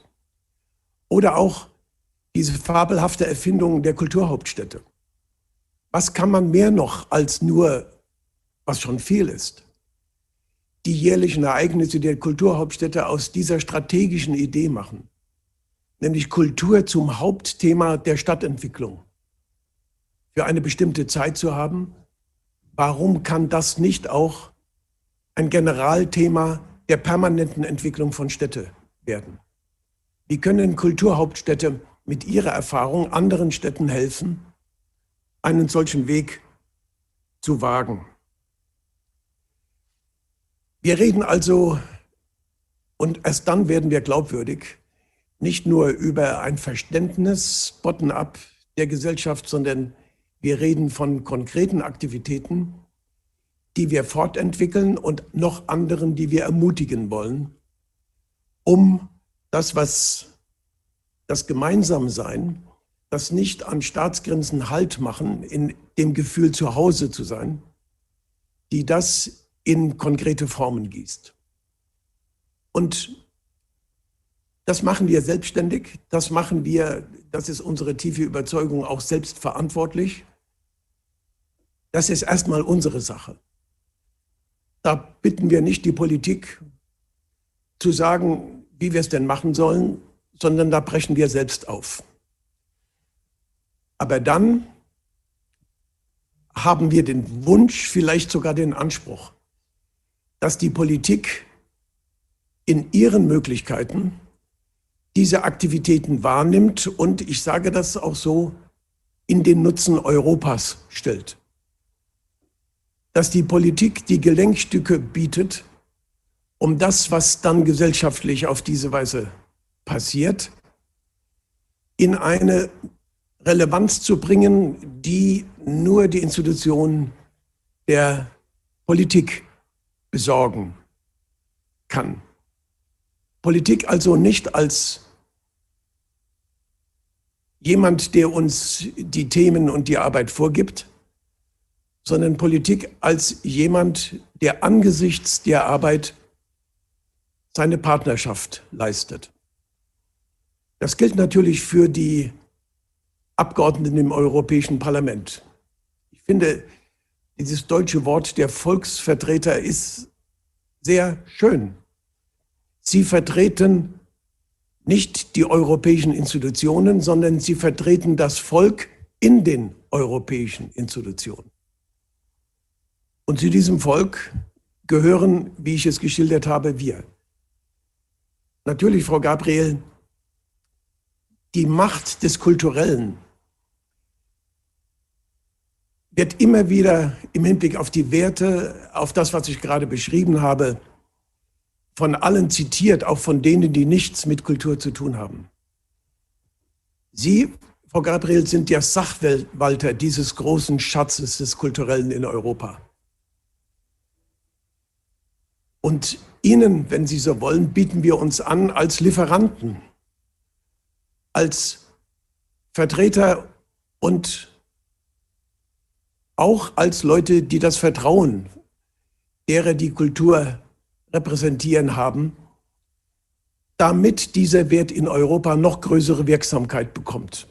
Was alle betonen und was es gar nicht so einfach ist zu beschreiben. Natürlich hoffen wir auch nach wie vor auf die beiden Ausschüsse, den Ausschuss der Regionen und Wirtschaft und Soziales. Aber wenn wir ehrlich sind, wissen wir doch, dass da das alte Prinzip, dass die Basis eher fragt, wo liegt der Nutzen von Europa für uns und nicht danach fragt, wie können wir zum Nutzen Europa beitragen. Es ist schwer für die beiden Ausschüsse, diesen Paradigmenwechsel zu realisieren. Wir haben beide Präsidenten als Gesprächspartner in der Vergangenheit gehabt. Es ist kompliziert. Und der letzte Punkt, den ich sagen möchte: Wir alle empfinden uns in einer Rolle, und es macht uns unglaublich viel Freude, kreativ für Europa zu sein. Kreativ in unserer alltäglichen Arbeit sowieso, aber wir wollen in der Gemeinsamkeit dieser Initiativen diese Kreativität auch auf Europa richten.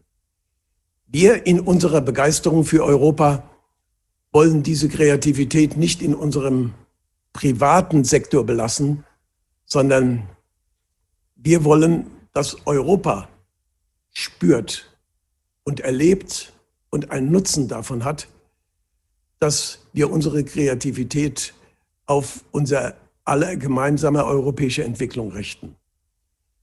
Creative for Europe, das könnte neben diesem großen Wort der Zusammengehörigkeit und der Gemeinsamkeit das bezeichnen, was wir als Anspruch an uns selbst stellen. Und wir hoffen, nach diesem Tag, Nele hat das vorhin in der anderen Sitzung gesagt, nach diesem Tag beginnt für uns die Arbeit. Wir hoffen sehr, dass das eine gemeinsame Arbeit mit Ihnen aus dem Parlament und aus der Kommission sein kann. Herzlichen Dank. Thank you very much, Volker Hassemer, Dr. Volker Hassemer, to introduce this action agenda that is for us the centerpiece indeed of the Berlin Conference and the process following the Berlin Conference. And maybe it's worth indeed to give some more food for thought to Commissioner Gabriel and also to the conversation with members of parliament. And I'd like to give and ask Rarica Branca to do so from the Cluj Cultural Center and the Soul for Europe Strategy Group. Please, Rarica. Thank you, thank you, Catherine, for inviting me to add to this, and I will contribute with an appeal and with a proposal for our action agenda. First, let me start by saying that if I was to take something from the discussions that we have these days, is that culture produces meaning. Culture by its intrinsic value produces meaning. And through this capacity of producing meaning, it also helps us creating belonging, identity, personal significance, critical thinking. And by this, culture and democracy are closely related. And also, let me remind you that in the ancient Greek democracy, it was not only the political participation mechanisms that were put into place, but there was also the theater as a key pillar for that democracy. It was the place where the meaning, where significance, where a system of values has been based. And what we can also see is that wherever democracy fades in societies, also culture is in trouble, is either manipulated and used as propaganda, it is either controlled and its experimental forms marginalized. So in this context, I think it reminding us all the importance of culture for democracy. And this is something that I think decision makers have acknowledged at the level of discourse for years now. My first point is the appeal. The appeal is towards local governments, national governments, and representatives of the European Parliament and of the European institutions, is to indeed create the mechanisms for culture to be able to deliver all these promising roles and functions that it can deliver to our society. And how it can be done, firstly, by offering the cultural sector the support it needs to do their job, because they don't need to be prescribed what to do, just to be supported in doing the job. To create in place the mechanisms for culture in the local policies and in the European policies for culture to act as a factor of local and sustainable development, and also to ensure the necessary mechanisms for access to culture so that everybody can enjoy their right to culture.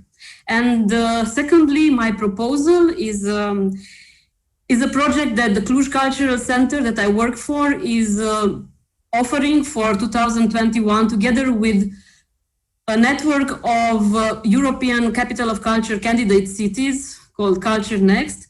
The project is called 2021, a capital year for culture. And it starts from the fact that due to the current crisis, next year will be the first year since 1985 without an official European Capital of Culture program. So we are proposing that we compensate this through concerted effort of artists, cultural organizations, cities, and citizens throughout Europe by putting together on a virtual map of Europe all those cultural initiatives that have a participatory component and have a European dimension, and create from bottom up a cultural program that will be able to maintain this necessary dialogue between culture, democracy, and create meaning for us all. Thank you very much, Rarica. Let us collect two more statements from the bottom, let's say, from the bottom to you for the discussion on the top. If we want to use this image a little bit further, and I'd like to give the floor to Nicolas Bertrand, cultural entrepreneur, so for Europe Strategy Group member and closely collaborating with Clermont-Ferrand, candidate city for the European Capital of Culture in France. Nicolas, please. Merci, Catherine. I'm glad to be at the bottom. It's nice. Yes, a few reflections also following the previous statements. First is earlier Nella Hertling told about the sequence of crisis, and I think that we are into a moment of, because of this multiplicity of crises, we are feeling powerless as individuals, but also collectively. And at the same time, We feel isolated. The mayor of Leuven was talking of solitude, and also more affected by what doesn't happen to us directly. That means that we are isolated and at the same time very connected personally, much more globally. So about the artists and cultural workers, of course their situation is difficult, but as many people. But the cultural workers and the artists, they have the capacity to work on strengthening social links. Strengthening, that's not easy to say, strengthening social links at local levels where they live, with their neighbors, with their colleagues, but also between generations, for example. And I think by reinforcing the social fabric, it's about giving more sense, a stronger sense to their own community. And that should be a priority to help reinforcing the local fabrics. But also especially, particularly in a moment when what structures you feel it's collapsing. So this social fabric will help giving a better sense of yourself and your community. And this is true, in my opinion, at local level, of course, and the cities can help by supporting the emergence of new spaces for exchanges and discussion, but also at international level. And that's where this relation between cities, region, and the EU is of a rather importance to help those local cultural communities, knowledge communities, to connect one with the other. And just to give you two examples, so as you mentioned, the city of Clermont-Ferrand is preparing its candidacy to become an ECOC, and they help organizing debates and exchanges between cultural stakeholders from the wide diversity and a large circle. And second, there is also this example of a corporation in music called Emerging, which is supporting the young musicians, not only in being better for a market, but also in having a better understanding of their situation and their role as artists, as citizens.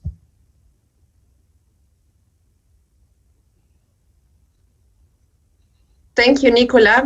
Indeed, we are actually moving now. We could say, if we again want to use this example from the bottom, still on the bottom, on the local level, to a city representative, I would like to give the floor to Robert Piaskowski from the city of Krakow, not civil society representative, but responsible for the city, who has been collaborating a lot on that responsibility Nicolas already referred to, of that shared creating shared spaces for new communities to emerge. Robert Piaskowski, please, your contribution before we hand over to the higher spheres.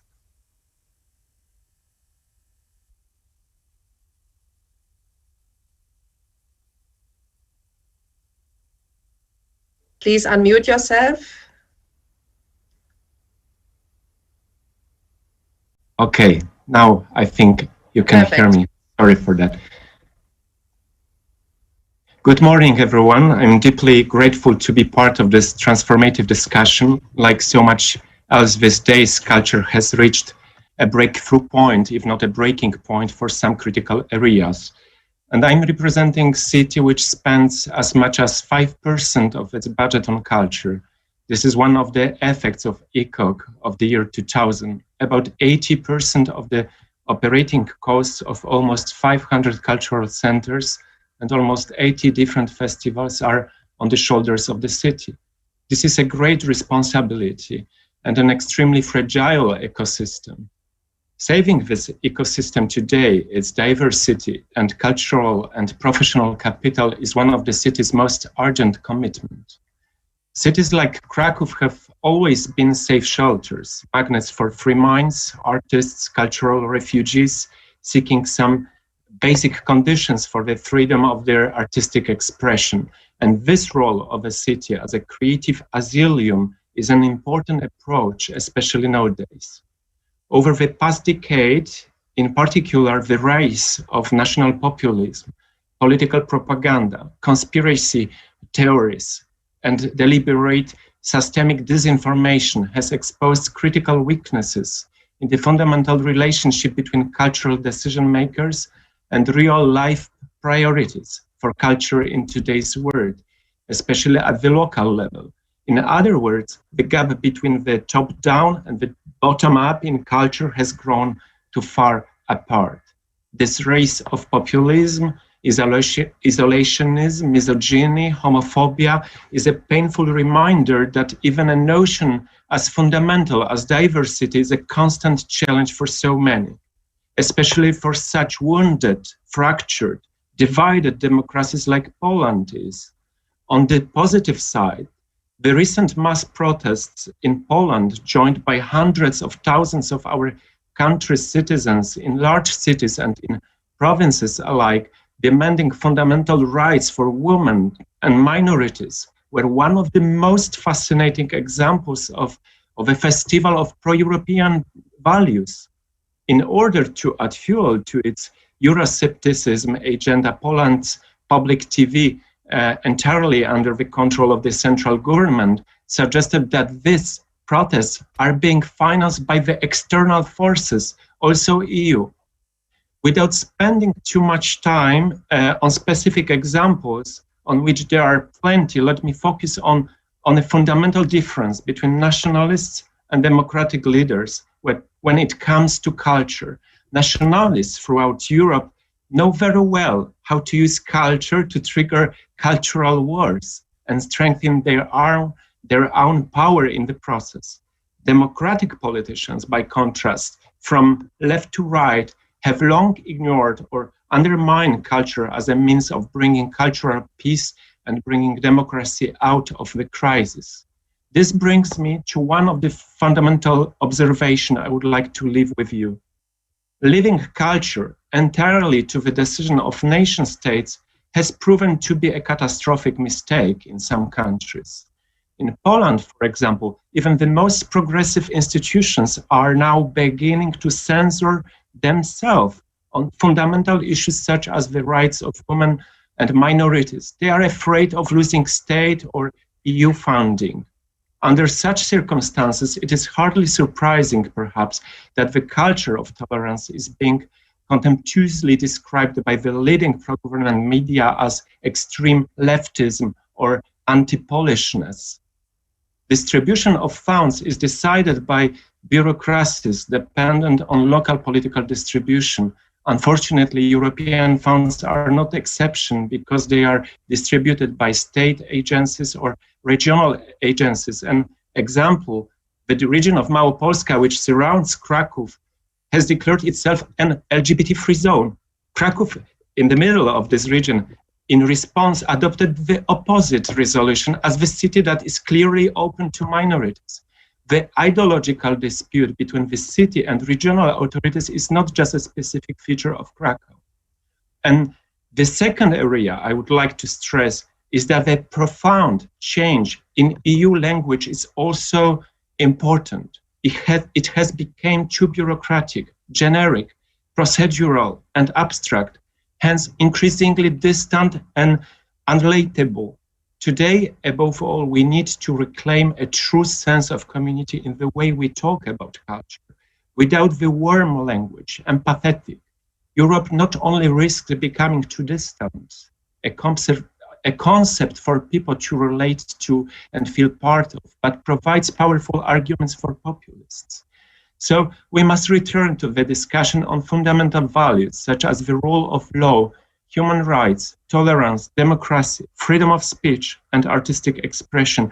And the most important goal today is to glue society back together. And during this pandemic time, we have all seen a new type of cooperation, institutions sharing resources, spaces, collaboration between freelancers, NGOs, and public sector. Such processes of new solidarism should be supported, among others, by creating and supporting common spaces, shared spaces. And speaking of climate responsibility, we have started the conversation in Krakow how almost 80 festivals of the city can contribute altogether to this awareness. They can do a lot. We know this well. They can do more than politics because they gather around 1 million of audiences and they create social bonds. They are real human networks. And speaking about human rights, the city of Krakow is member of ICORN, International Cities of Refuge Network, Scholars at Risk Network. It has also its Anti-Exclusion Commissioner, an Equality Council. An important human rights award has been established here 15 years ago. So the city has its Center for Cultural Residences, providing shelters and scholarships for artists and writers. Culture is one of the most important aspects of giving resilience to our societies, resilience to populism, resilience to isolation, to the disappearance of social ties and atomization. We need to regenerate human habitat, which are cities as well. Krakow has much to contribute to the European debate on the future of culture, but it also wants to be in contact with decision makers. Thank you very much. Okay. Thank you very much. It's the mayor of Krakow all the time. I would like to listen for hours and hours and hours and hours. But please, we should begin with now with the political part of our discussion, because Commissioner Gabriel has time, as I understood, until 1 o'clock. And we have one problem, that the translation from German language into English is not functioning with you. That's what I heard here. So that you can see it for myself, that we have to speak English in the next time to have the Commissioner as our partner. And I would like, Doris Pack, begin to ask you. We have some people who are partners of us since 10, 15 years, former members of the parliament, here, Hans-Gert Pöttering, the former president of the parliament, and others, but the cultural hero of this group is Doris Pack. And so, Doris, please begin to comment, and then we will try to have also the opinion and the position of you, Mrs. Gabriel. I will begin with Doris Pack, and the others, please, with short interventions. Doris. Yeah, thank you very much, but you have very much exaggerated. I'm a normal people. I'm in pension now, but I'm very much interested in culture, education, as everybody knows, also in the region of the so-called Western Balkans, Southeast Europe. So I think I was listening also this morning in the discussion, and I think I was very much impressed by Mr. Szabo, and I was a little bit astonished by Mr. Koslik, who spoke on the climate change questions in making films. It was very interesting, and we have to think on it. But on the other hand, I think if we speak on bottom-up, I think we should really give some ideas how to do this. Not to underline all the time that it's okay that we do it and it's much more demand than ever. I think the pandemic will be over once, and then we have to restart, at least in all the fields of culture. And as someone who was working in the European Culture Committee and was chairing it for 5 years, I think there are a lot of tools which should be used on the bottom, and they are not used as they should. It came in my mind when I was listening, why we are not using much more, for example, the situation of the European Cultural Heritage Label, which is something which is combining a lot of regions in the Union where we can really bring up cultural events together. It cannot come from Brussels or from Berlin or wherever. It should come from this different European cultural heritage labels, things which could introduce at least in a lot of people an idea of being a European. That is very much interesting, very much important. It's only one little thing. But on the other hand, I think we should also keep in mind, and that's one of what I'm still the coordinator of the Prelux in the European Parliament. Please, everybody, make use of the European films which are in 24 languages done by the European Parliament, 3 each year. And why no one is really taking care of this? You can use it and you can attract people all on the different fields, not only interested in culture, but interested in films, to come and to see and to listen and to feel at least that you are all together very important people in making cultural life on the bottom. And just because Maria Gabriel is here, good to see you, Maria. I think we should all help you and the Parliament to do something more for culture. Because if we see that the new cultural budget is less than before, I think that's not possible. So I think the idea of the European colleagues in the European Parliament at this very moment, I think, Maria, you will share it as well, is that the so-called recovery fund, there has to be at least, assigned at least 2% to cultural events in the different countries. So it should be something which is not coming bottom up, it comes from down, from up, but to tell the people on the ground, in the regions, in the nations, in the governments, that they have to make use of this money also to help the cultural situation to improve and bring it closer to the heart of the people. Thank you. Thank you very much, Doris. Hannes Swoboda, I would like to introduce 2 socialists now. One who was in the parliament and the other, she is in the parliament, Mrs. Bischoff.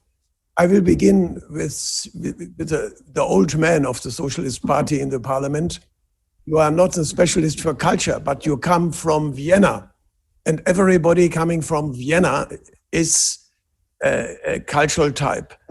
So please, what is your idea concerning the cooperation between society, between bottom-up and parliament and commission?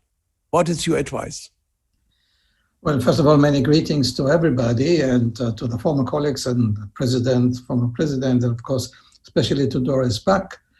I fully agree with what she said. She's not a socialist, but I worked very well with her, especially in the Western Balkans.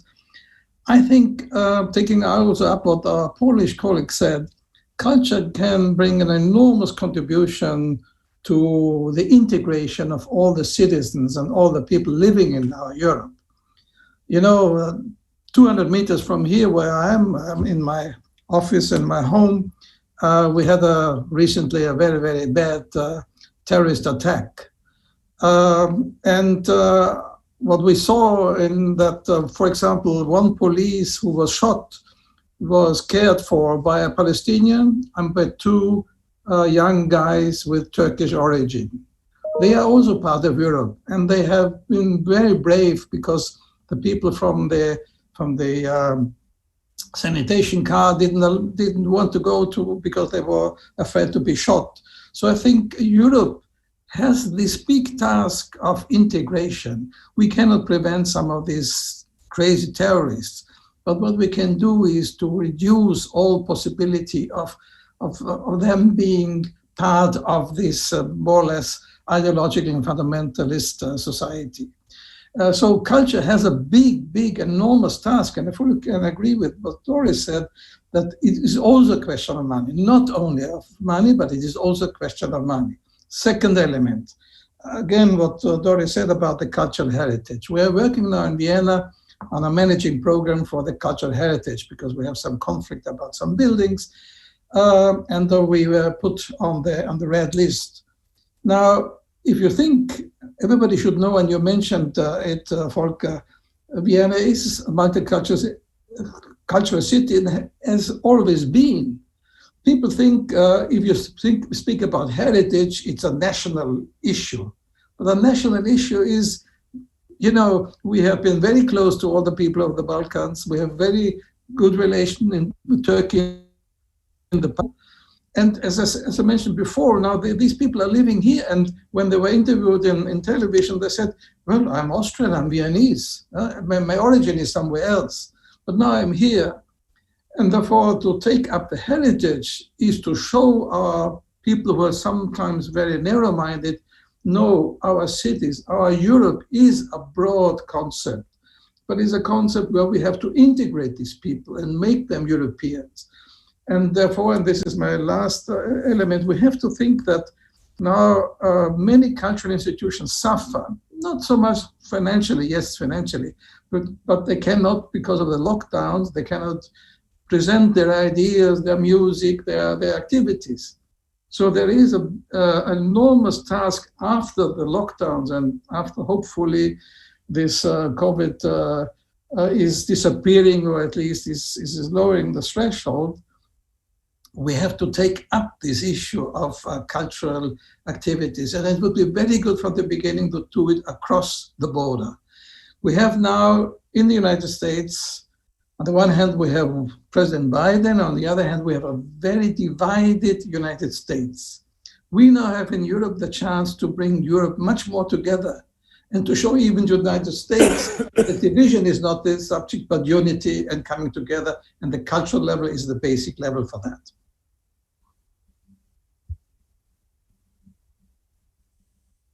Thank you very much, Hannes. Thank you very much. Now, Gabriele Bischofs, you are responsible. You are not a pensionaire. You are a new girl in the European Parliament. So the question to you: what will be our common agenda after this conference? Our common agenda in the sense that we will go ahead with our initiatives, and you will be in the European Parliament. What brings us together? What could be the kind of cooperation between you and us? We are interested in this. Thank you very much, and thank you for this event, bringing together so many different people from different areas and regions of Europe. And I have to say, I participated already a year ago in Berlin, when we could still meet in real life. And I was already discussing this bottom-up approach that we as a parliament wanted to have for this conference on the future of Europe. And I have to say, when I think about a year ago, I would have thought that this conference on the future of Europe would already run for a couple of months. It does not yet, and I think it's very good that civil society and politicians press for a meaningful project here. But let me emphasize, because it was mentioned before, the European Parliament did a resolution and did ask with broad majority that we spend at least 2% of the recovery fund on culture. And I think that a recovery without culture is not possible, especially also as we want to strengthen the resilience of our societies. And therefore, I think it is good to make the link also to this conference on the future of Europe. But I think we have seen also this morning that to involve people from a bottom-up approach also means that we have to enlarge our view. And how do we involve all kinds and different parts of society? And I think I did find it very interesting this morning also to address here the sense of belonging, that you are part of something and that you can also shape the direction of it, and to strengthen the sense of belonging, I think will be the key project, and to create European spaces where citizens can meet, where artists can meet, and produce proposals for the future of Europe. And here I have to say the Parliament is very much in favor of creating these European spaces, European agoras, citizens agoras as we called it, but where we also make sure that it is not a project of the white middle classes, well educated. But this has to be a space for everyone, and where we make sure that everyone will also be involved and integrated into these spaces. And I think it is a great opportunity for the European project to reconnect with its citizens, and especially also to change the language and the approach, how we talk about European policies.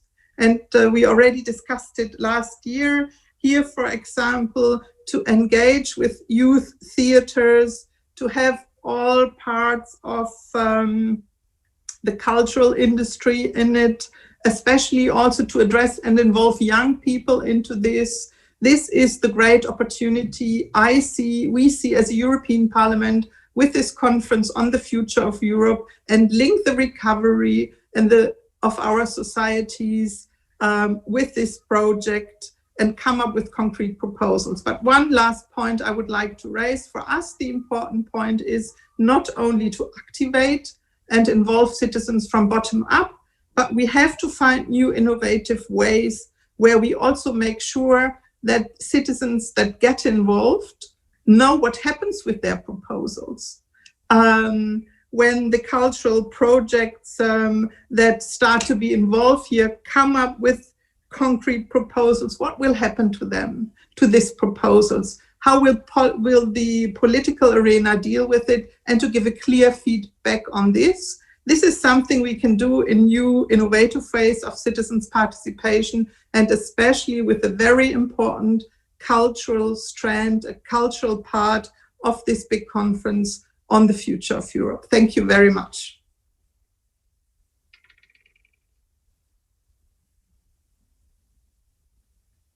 We'll come back to the parliamentarians after we have to separate the contact to Mrs. Gabriel. But before I give the floor now to Mrs. Gabriel, I would like to have two short advices from two other dinosaurs of Parliament and the cooperation with Solve for Europe. The first is Elmar Brok, and the second is Jolijn. What is your advice? Because we want to have a kind of cooperation between us and the Parliament. What could be the result? What could be successful for us willing this? Also the cooperation with the Commissioner. Please, Elmar, it's difficult for you to give something short, first. But please, a short advice, and then Jolijn, and then Ms. Commissioner, I would like to give the floor to you. Elmar. Thank you, Volker. Hello to all of you. Let's make a short remark. I refuse to give an advice, but someone take it out.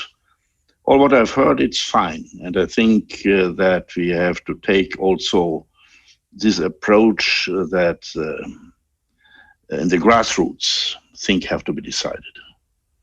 Especially after this American elections, I become clearer in this position. If we do not win for our culture, where Europe is part of, the citizens at home, we will not succeed. This would mean that we have also to do in cultural exercises, theater plays, but more in schools, to show that democracy and the rule of law is a value in itself. And do we talk enough about that this is a value in itself? Not forget the content for a moment. And if that is not made clear from the very beginning, we cannot create the culture of discussion and the culture to have a peaceful exchange of views in politics, in society, everywhere. And this basis, I think, has started to be lost. And that it means really go down to the really beginning of it all.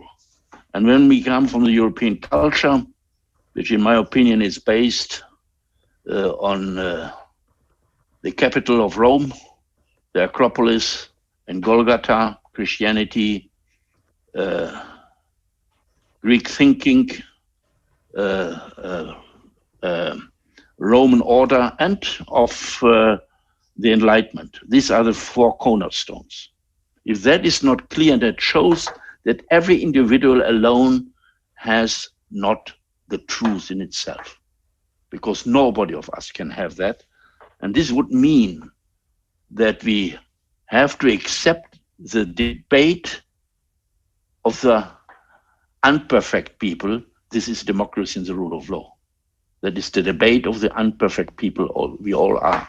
It means that we should have also not a moral and cultural arrogance between ourselves. This you find on the left and on the right, and sometimes all of us.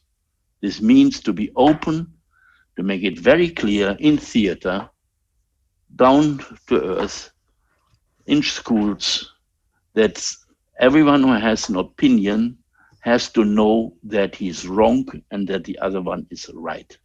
If these principles are not seen anymore, we will lose the battle against the populist, which is the most decisive point which we have to agree on and where we have to come forward. Thank you very much.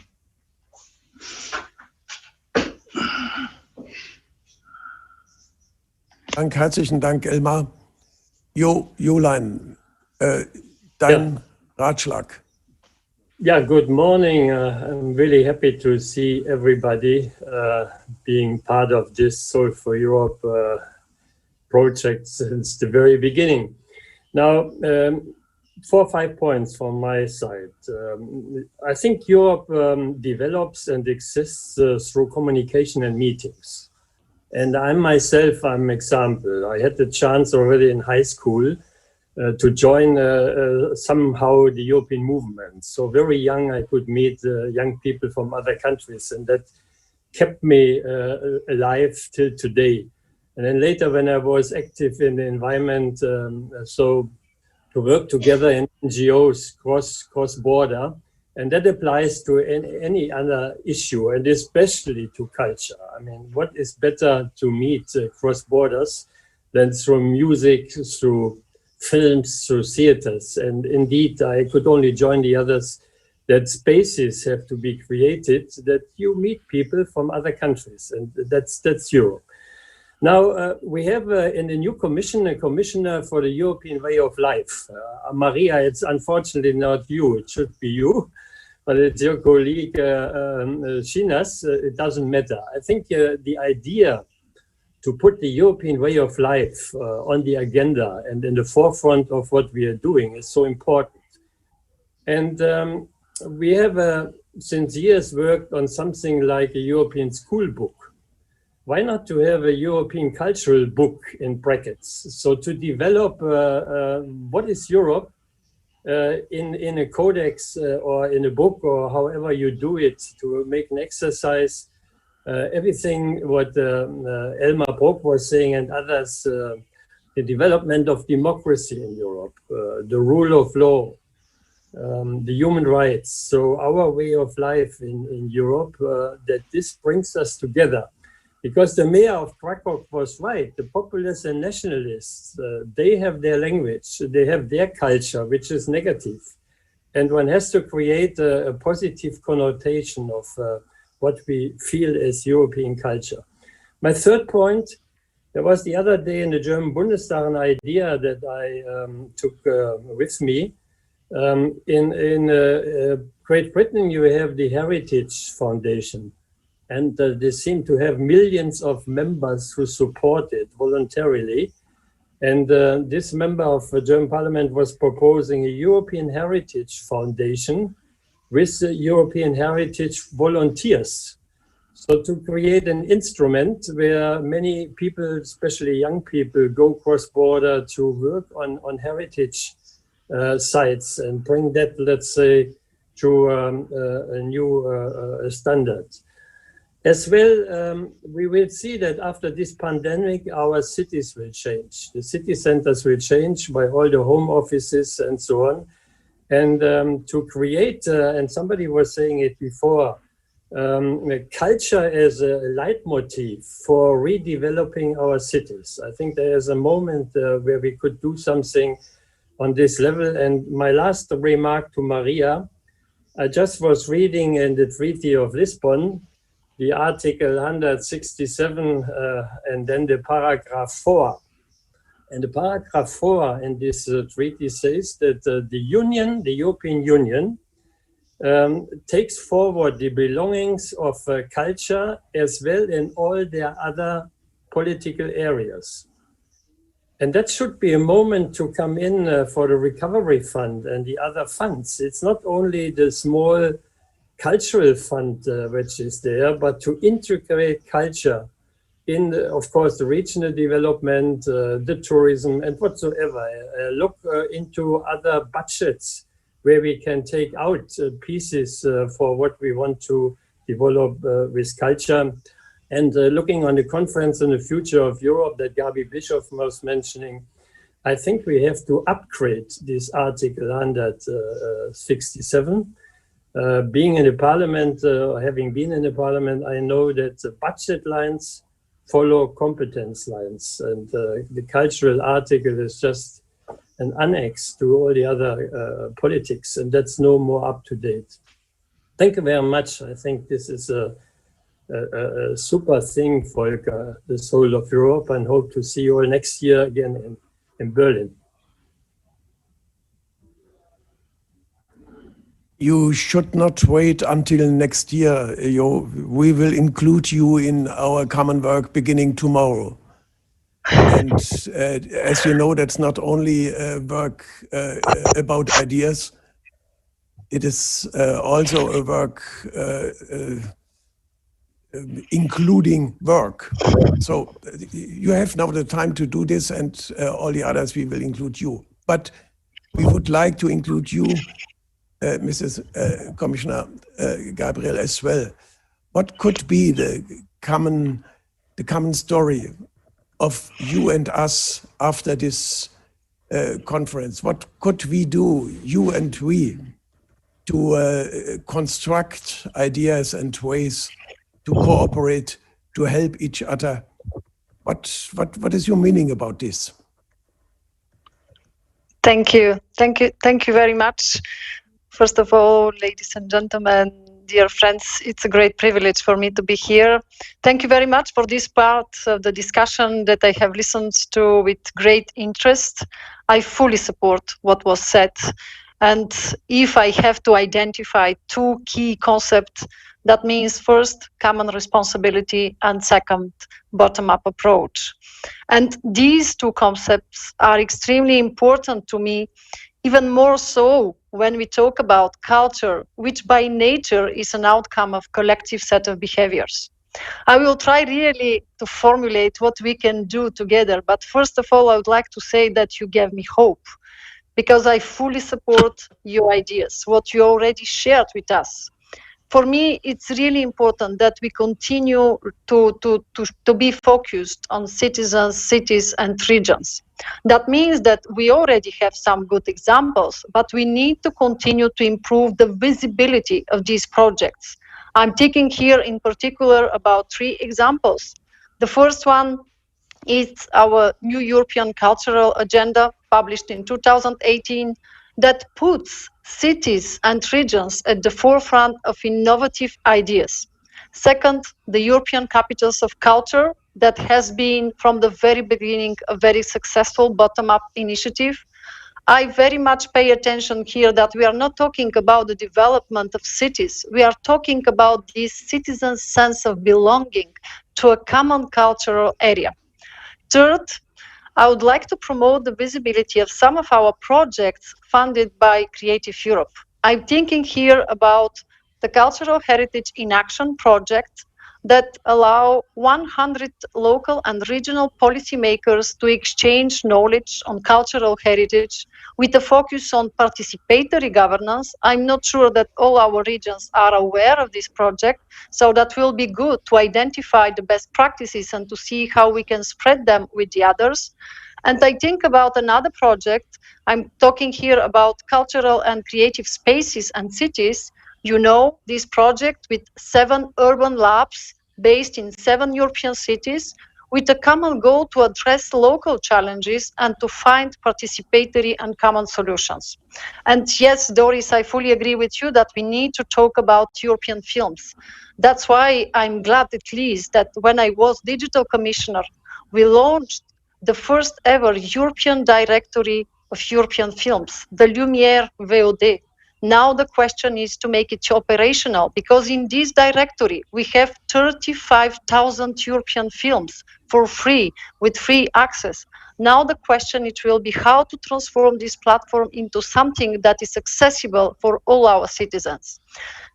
After, I would like really here to raise some of the main challenges, but I would like to use for that some of lessons learned during this crisis, because we all step up on this. First, since the beginning, that was very clear that every actor has a crucial role. The European Parliament, member states, the sector itself. That means that we need actions to be taken at all levels. First, for me, one of the lessons learned, when we started in the month of March with the 3 first horizontal initiatives in order to help the culture and creative sectors. Remember, that was the framework for state aid rules, that was the coronavirus response investment initiative, and that was our instrument for the temporary support to mitigate unemployment risk. What we discovered is that our member states are not aware all of these possibilities. That's why we created a platform where all our member states exchange best practices. They are aware on how these funds, structural funds, horizontal measures are used in other countries. And now the question is really to transform this platform in a regular tool in order to be sure that all our member states have common framework. What are the opportunities? Especially because here I touched one of the main issues that we already discussed. I very much welcome the resolution of the European Parliament on the cultural recovery of Europe. With Next Generation, with Recovery and Resilience Facility, to earmark 2% of the Recovery and Resilience Facility for cultural and creative sectors. It's a very strong proposal of the European Parliament. I fully endorse it. But now the challenge is really to raise this issue in every occasion with our member states, because they have to prepare their national strategies, and it's up to them to include horizontal measures and to use the different instruments in order to have these 2% at least to help the sector. But that means that here we have another very crucial question, and Joe Leinen already raised it. That's one of my priorities, synergies. Synergies with the other programs. First, how we can use Recovery and Resilience Facility, and that can be combined with other European programs like Horizon Europe, React EU, Digital Europe program, or Invest EU program. That means, again, is up to us first to show the example. And that's what I would like to propose to do first together with you. Under my portfolio, for the first time, I have culture together with innovation, research, education, youth, and sport. That means that first we have to think how to build synergies in this portfolio. First, with Erasmus Plus program, that will be a good signal. For the first time, we have launched an extraordinary call, Partnerships for Creativity, to connect education, training, youth, and the cultural and creative sectors. Elmar Brok raised this issue, and I fully support the idea that we need our schools, we need to teach this European culture that is unique. The second, we need to create synergies with Horizon Europe program. And my proposal here is to continue to bring these informations to the sector because they are not aware of these possibilities. We need to break the work in silo. Horizon Europe program. Let me give you 3 examples with something new, completely new. For the first time in Horizon Europe program, I will have a cluster on culture and creativity. That was never done before. Second, we'll have a new community of innovation and communication with the European Institute of Innovation and Technology. It's an extraordinary opportunity to work with our regions, with our cities, with our education communities, because in that way, the European Innovation and Technology Institute is working. Third element, missions. Missions in Horizon Europe program, it's something completely new. We identified 5 topics, 5 areas where we would like to take actions at European level in order to bring concrete benefits in the daily life of our European citizens. The 5 topics are cancer, adaptation to climate change, healthy oceans, seas, coastal and inland waters, climate neutral and smart cities, and soil health and food. Do you know that in 3 out of these 5 missions, there is concrete recommendations how we can work together with cultural and creative sectors in order to achieve the results. That was done because since the beginning, the last 1 year, I worked closely with our mission boards. I asked them to include this, and I would like to invite you now to look at these recommendations. The final reports were published in September, and it's up to us to identify concrete measures to support the sector. My intention is to publish the new missions by the end of the year, but it's now up to us to see how much investment we need, how to use innovation, how to build local ecosystems, and how to help this extraordinary richness that we have at the European continent. Finally, what I would like to raise is 2 topics. The European Bauhaus. That was announced by the president. I didn't hear this at least for the discussion when I was present. But what is this new concept of European Bauhaus? Of course, I fully endorse the position of the Parliament that we should preserve the bottom-up approach. But this initiative can be a bridge between the world of science and technology and the world of art and culture. That's why my plea is, let's do something together in order to see how we can help the different phases of the European Bauhaus. Remember, there are 3 phases planned for the moment. The first one is the design phase to explore ideas and shape the movement. That will continue by June 21. After, we have a delivery phase starting with 5 new European Bauhaus projects in different European member states. I listened very carefully to the member of the European Parliament, Madam Bischoff, and you mentioned the Agora. I think that here we can create links because we need creators, we need culture, we need artists, we need young people. Without them, I can't see how we can achieve the European Bauhaus. And the final phase, that will be the diffuse phase to spread the ideas and reach out beyond Europe. But for me, here, the challenge is that we should start now using the lessons learned by the crisis, but especially exploiting what we already have achieved and to promote our common vision. Final point, and I think that that will be something very positive for you. And that's another proposal of concrete common actions together with you. I fully agree that if you'd like to change the approach, if you'd like to be innovative, if you'd like to touch every one of our citizens, we need to involve our regions. We need to work very closely with them. And that's why I can share with you that the last 5 months, I've worked with the Committee of the Regions, and by the end of the month of November, we'll announce a common joint action plan for the next 2 years between me and the Committee of the Regions. This action plan will establish a list of 26 actions in 4 priority areas, including specific actions on culture in view of its local and regional dimension. And I think that here it will be good after the announcement to start immediately the work. As you can see, the action plan is here for 2 years. I think that our culture and creative sectors and our citizens don't need strategies that will be realized in 50 years. They would like to see our support and the change that is needed now. So I invite you here to work together on this. So I would like to conclude by saying again that culture is Europe's soul. It lies at the heart of the recovery. I can't see a resilient and sustainable recovery with successful green and digital transition without culture and creative sectors. And all of these opportunities, synergies, we need to build them together, and they can work if all together we join forces and we do our part. This is our common responsibility, which I started my intervention. But again, thank you very much for all ideas and count on my firm support.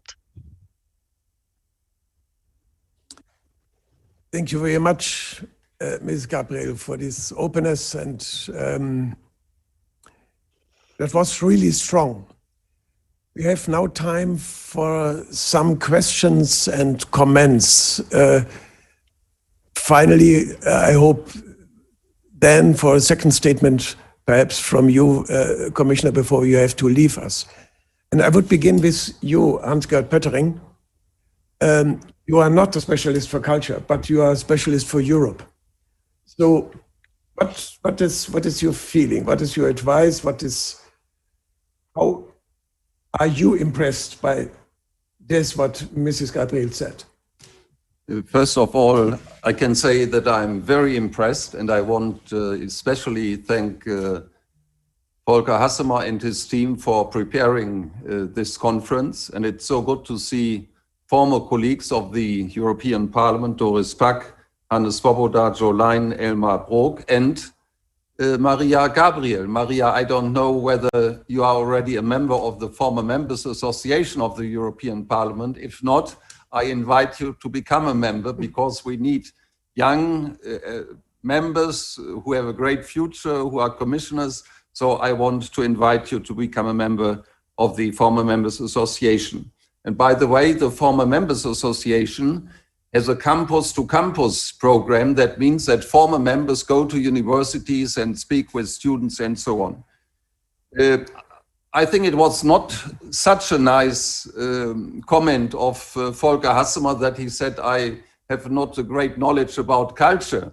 But I want to tell Volker Hassemer, and I want to express my opinion, that culture needs a political frame. And the political frame of culture is freedom.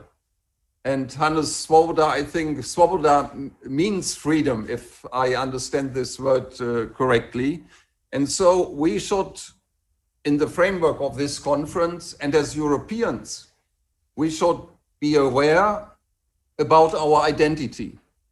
And our main identity is that we defend values. And the core of the values is the dignity of each human being. And this means freedom, this means solidarity, this means democracy, this means peace. And in this dignity of the human being is everything included. It means tolerance, that we accept the others. We have not to accept what the other think, but we have to accept what the others defend. And so part of our values is tolerance. And I think this is our greatest identity, and we have to defend it. And my second point is, I recently had my birthday, and I received some days after my birthday an SMS from a friend, and he said, I am delighted, but in Europe everything is delighted. And he was wrong, because he was German who sent me this SMS. Germany is part of Europe as well, and the European Union is not something outside of us. And so we have always to be aware. I don't know, there is no good English translation. We have, as far as our political identity, apart from the values is concerned, we have at least 3 identities: the local level, In the German language, we have the beautiful name Heimat. This is very emotional, Heimat. Then we are part of our nations, and our nations will exist in the future as well. And then we are citizens of the European Union, and this belongs together. We should not separate this. We are citizens of our Heimat, of our local level, then of our countries, and then we are citizens of the European Union. So I think we have to make this clearer. And we have had successes in the past, and these successes should give us the courage to continue our good work. We built a House of European History in Brussels, and I invite everybody, and I invite especially our members of the European Parliament to bring all their groups to the House of European History once the coronavirus is over. And so I want to thank Maria Gabriel for her statement. And this is very encouraging, Maria, what you say. You are not only good-willing, you are effective. And I wish you the support of the European Commission, of the President, Ursula von der Leyen, and the whole Commission, and the support of the European Parliament. And I want to finish my little statement saying what you said, Maria Gabriel, dear Commissioner. The culture is a soul of Europe. And if we have not a soul, then Europe has not a future. And so we have to defend culture, and we have to make clear that the support, financial support of culture must be part of the financial program, which is in discussion now in the European Parliament, the money which will be spent in the future. And we need money for supporting culture, because this culture is our soul, our European soul, which we should always defend with self-confidence and at the same time with modesty. So that's some of my remarks. And thank you again, Volker, to bring us together. That's so nice. It's really an experience, and it's very encouraging. And so let's look positive to the future. Thank you very much, Hans-Gert. So we have now a little time for short questions or comments for Mrs. Gabriel, if you want. It was really impressive what she offered. So it is not so easy to find one point to ask or to disagree or to agree. But perhaps one of you has Hannes. So, yes, thank you very much. It was very impressive, and it was very good. And I can't remember when I heard the last time such a good statement by a commissioner, especially on culture. My question, and I don't want to insist only on this point, but is on the contribution culture could have and should have on integration. Integration, I mean, of course, you mentioned the culture, the regional element, but I see so many diversities. If we are, diversities is okay, but opposition between different groups and minorities who are not respected or have to fight, as the Polish colleague said, or what I said about people migrating. It's not in your country so much, but in other countries.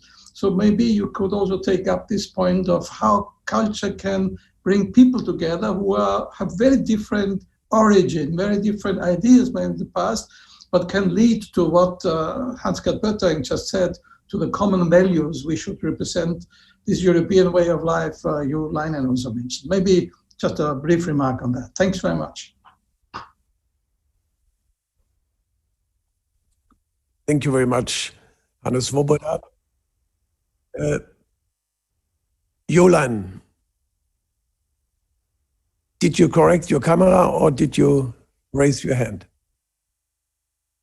I only wanted to congratulate Hannes for his comment, but as well, of course, Maria for this great proposals. It's really, as Hans-Gert was saying, the strongest statement that I have heard since years. So Maria, we all support you to really then realize what we have in mind. Good luck.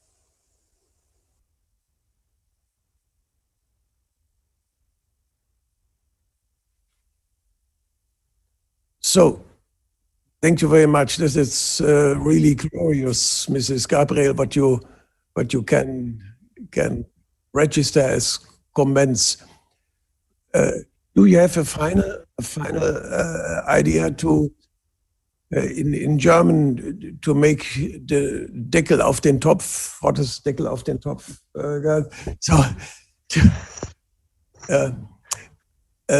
Perhaps before you answer, we have Ruiz de Vesa, members of the parliament, as an additional question from your side. Please, take the floor. Thank you. Can you hear me? Can you hear me? Yeah. Okay. Thank you. Yeah. I have not requested the floor for a specific question, but I can make a short remark on what the commissioner has said.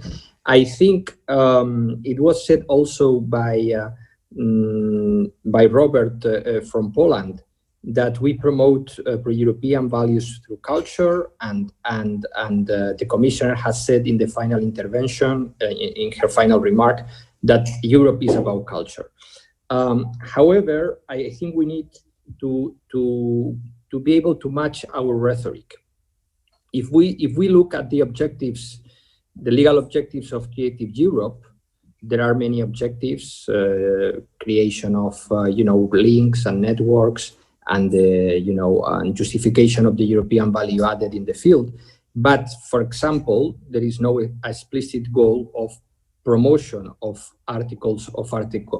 values of Article 2 in the regulation. So I think we have to think about it.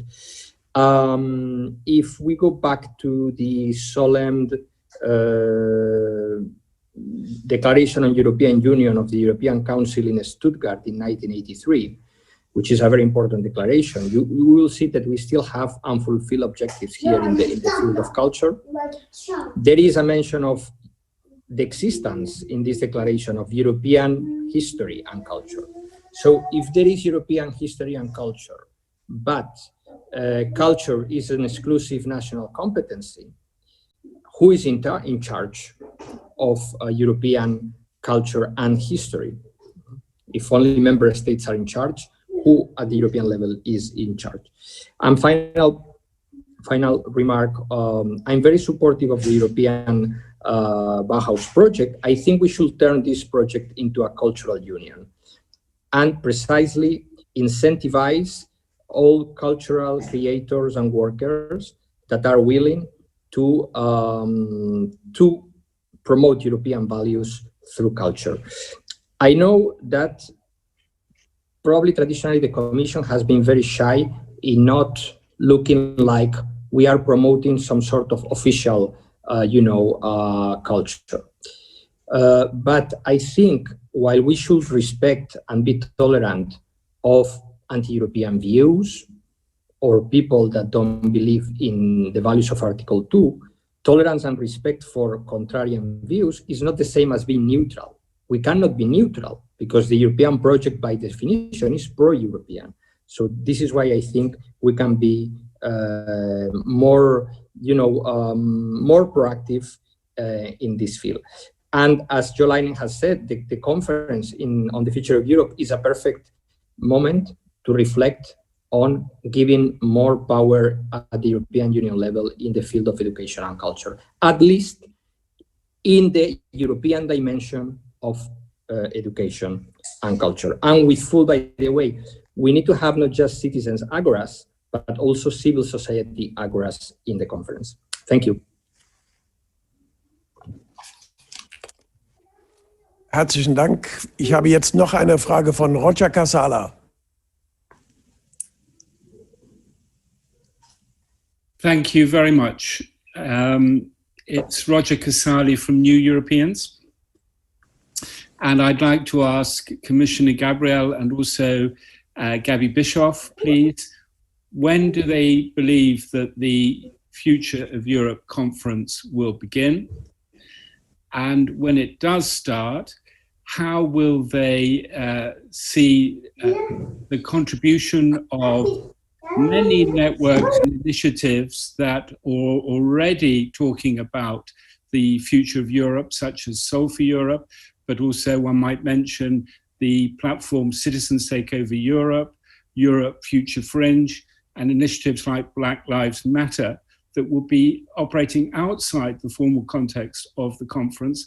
How do they see those organizations, this organization, making their contribution and linking up with the official conference once it does begin, so that we have an energetic and inclusive and participatory approach to shaping our common future together. Thank you very much indeed, also to the organizers of this brilliant event. Thank you. Thank you very much, Mr. Casala.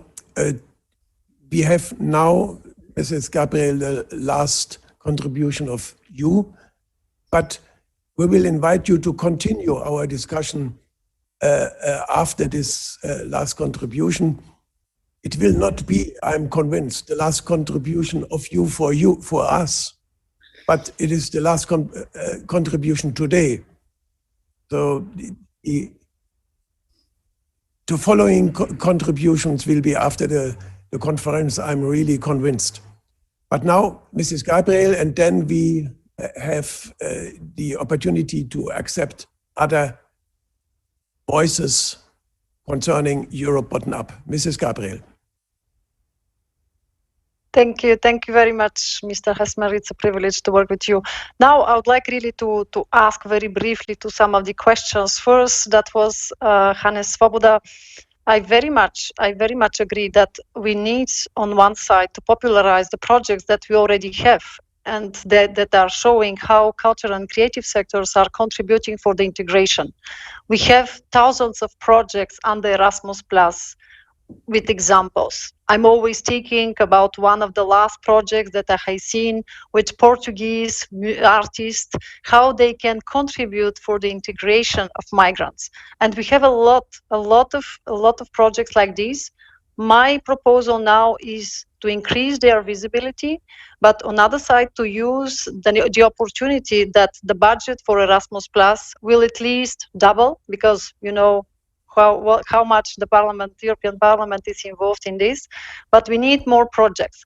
But that's not all. What I would like to see, that's why I promote so much this approach of more synergies, is to see how we can use other examples of other programs in order to contribute to this topic. I'm thinking about Creative Europe program. Definitely here we have great example. With the last call on the Creative Europe program for the cross-border cooperation in the Western Balkans region. For the first time, we have 2 projects where Serbia and Kosovo are working together. That's a great example how via culture we can really continue to cooperate, to coordinate, and to build a common future. Then third element for me, what is important is to use the digitalization, because actually with the online content, we can promote in an innovative way examples of how creative sectors can contribute to the integration. And we have examples with this, with the European education area and with the Digital Education Action Plan. For example, I propose to create a European online platform with quality content where we can teach what is the richness, the uniqueness of our values, not only to talk about values, but to have concrete examples how they are contributing for a better life of our citizens. And finally, I think that here that will be very important, Mr. Ruiz de Vega, to see how we can continue to further increase the effectiveness of Creative Europe program. And when you talk about what is the role of the European Union, I would like to bring to your attention that I fully believe that we need a political framework. We need to stand firmly on our values and principles. But I fully believe in the potential of the sector to propose concrete and adequate solutions. That's why, remember, in the month of June, for the first time, we created a platform by the sector and for the sector. That's Creative Unite platform. Until now, we have more than 26,000 people registered, We have more than 600 contributions, and I think that we should continue to use this platform as a regular dialogue tool in order to increase the visibility of some examples and projects, and in order to propose measures that are adequate with what's happened on the ground and what the extreme diversity of culture and creative sectors are reflecting. Finally, what I would like to say, and Mr. Roger Casal, for the future of Europe, it's my colleague Dubravka Šuica, the Vice President responsible for this topic. We are in close contact. Of course, since the beginning, I insisted so much how the role of culture and youth is crucial if you'd like to have this Future of Europe conference. And I know that for the moment it's taken into consideration, but unfortunately with what's happened with the crisis, that was delayed. So I think that here I can only say, count on me, that in this debate for the future of Europe, culture and youth will have main contribution. Final point, Tita, if I have to retain three words, it's like cultural and creative sector, CCS. We need cooperation, we need coordination, we need synergies in an innovative way, with education, with values, but especially with concrete examples and good practices, like what you have shown us during this conference. And I would like again to thank you very, very much. Thank you, Commissioner, for your presence. Thank you very much, Ms. Gabriel, that you were our partner today, and you will be our partner in the future. And thank you for this yes, great kind of contribution you made for this conference. So now you are free from us, but we are not free from us together. Katrin, perhaps you can help me. We had two partners of the European Parliament until now, Gabi Bischoff and Mrs.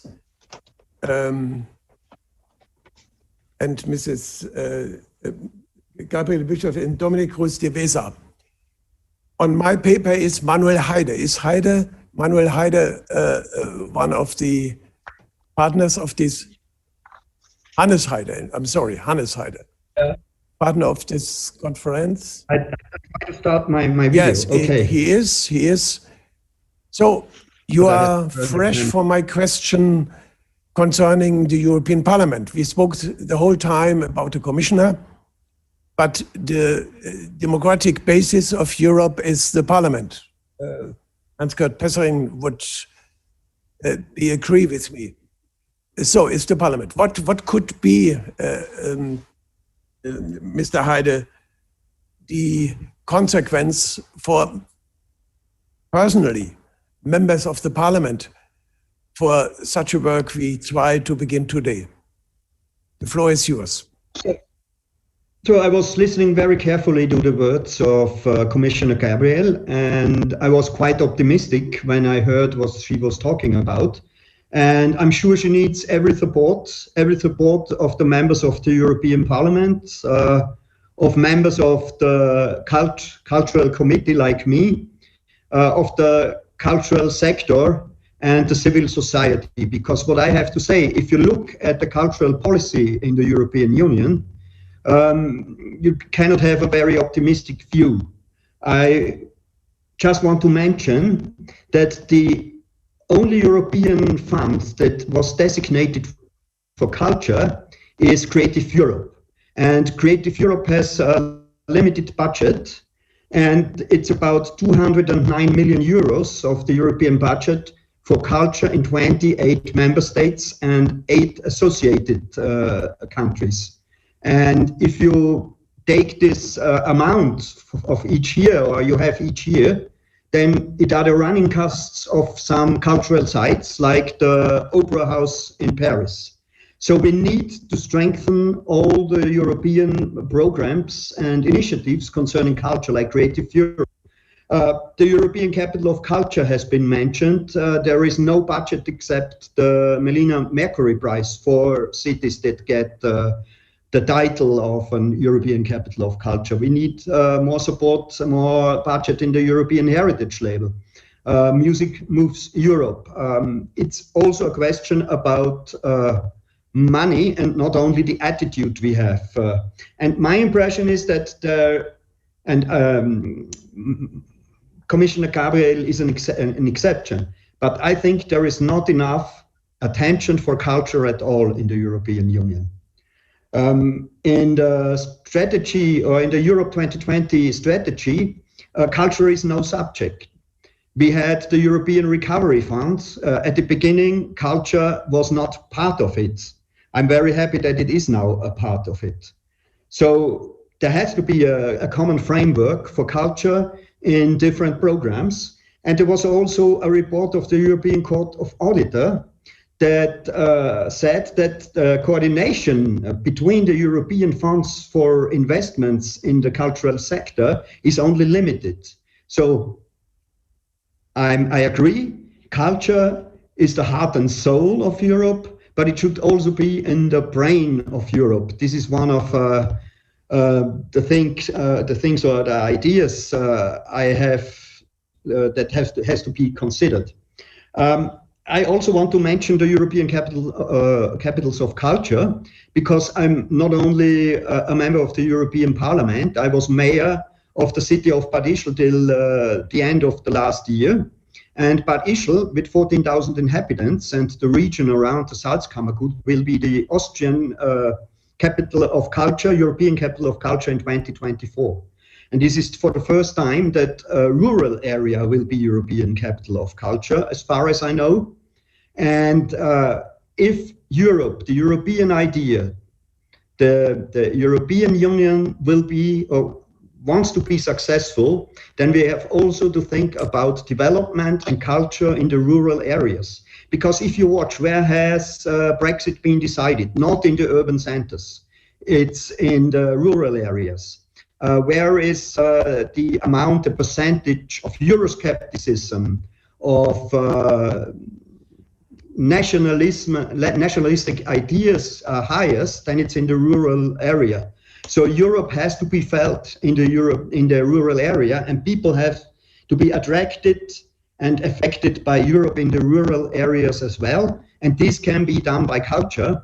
So I'm very glad with most of what Commissioner Gabriel has said. She needs our support. She needs the support of all the institutions, of the cultural sector, of the cities and regions, of us, the European parliamentarians, because I want to say it once again, I'm not convinced that the implementation of culture in all the people responsible for European policy in the Council and in the Commission is on that level that we need to succeed and that we have the ability to act. Thank you. Vielen Dank, Herr Heide. Ich werde gleich nochmal auf Sie zurückkommen, denn diese Fülle der Überlegungen und Ideen von Frau Gabriel, ich sage das jetzt ganz persönlich, ist zum einen beeindruckend, zum anderen aber ist es gar nicht einfach, den Faden zu finden, wie wir das jetzt aufnehmen könnten, hin in eine produktive, konkrete Arbeit. Und da ist wiederum das, was ich vorhin Gelenkstück genannt hatte, natürlich das Wissen und die Übersicht der Abgeordneten außerordentlich wichtig. Sie sind immerhin interner Teil des, um das so zu sagen, Brüsseler Apparats. Das, Frau Bischof, weil ich jetzt Sie auch mit Ihrer Wortmeldung habe, gar nicht in die Erwartung einer bündigen Antwort. Das geht jetzt so oder so oder so. Aber wie muss man mit der Arbeit beginnen, aus Ihrer Sicht, um die gegenseitige Kenntnis zu nutzen, um eine solche Offenheit, wie es die Kommissarin gezeigt hat, wirklich in praktische Arbeit, in praktische Zusammenarbeit umsetzen zu können? Das ist schön schwierig. Das ist deswegen schön schwierig, weil es schön ist, dass man dieses Spektrum gehört hat. Aber ich wiederhole, es ist eben halt auch schwierig, weil es ein kompliziertes für mich jedenfalls aus Außenstehenden, und wir sind Gesellschaft, wir sind bottom-up Bürger, für einen Außenstehenden ist es sehr schwierig, damit dann, obwohl er es will, produktiv umzugehen. Frau Bischof. Ja, vielen Dank. Ich würde gerne eine grundsätzliche Bemerkung machen, weil ja die Frage auch war, wie wir zivilgesellschaftliche Organisationen wie Black Lives Matter und andere einbeziehen wollen, jenseits auch der anderen Bereiche. Und ich glaube, ein Kernpunkt der Debatte des ganzen Vormittags, wenn ich dazu Elmar Brok zurückkommen darf, wenn wir die Demokratie und Rechtsstaatlichkeit in das Zentrum rücken, dass wir eben lernen aus der griechischen Demokratie, die ja genau Sklaven, Frauen und die Fremden ausgeschlossen hat, dass wir hier bei allen Ansätzen, die wir machen, genau das Gegenteil erreichen wollen. Und wie das heute Morgen auch gekommen ist, deshalb dieses Gefühl der Zugehörigkeit, Sense of Belonging von allen, vor allem von denen, die sich ausgeschlossen fühlen oder abgehängt, mit einbeziehen. Sorry, I just realized I speak German.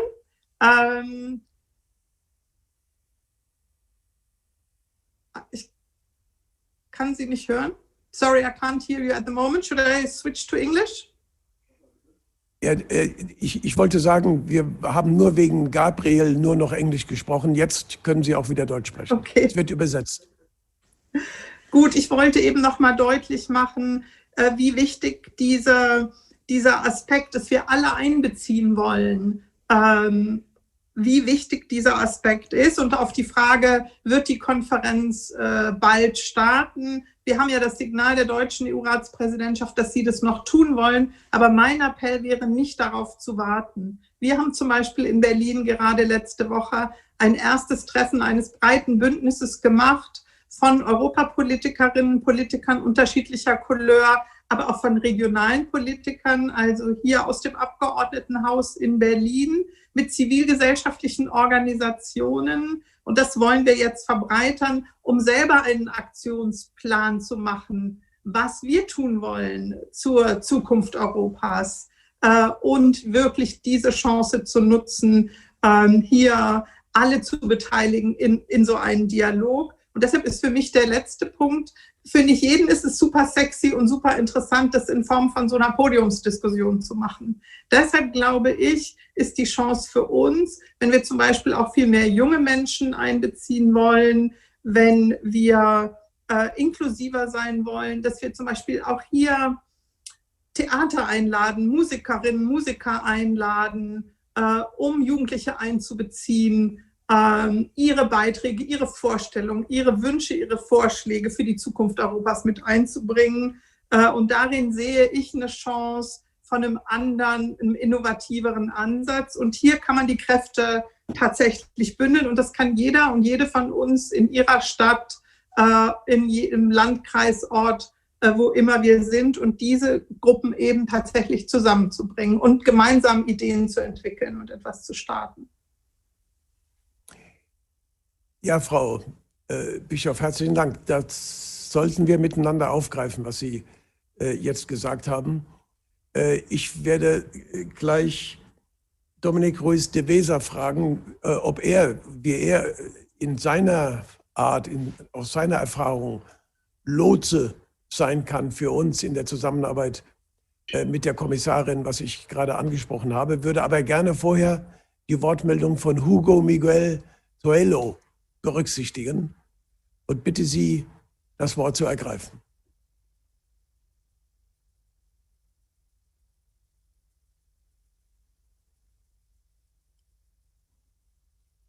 Das Wort haben Sie nur, wenn Sie es ergreifen.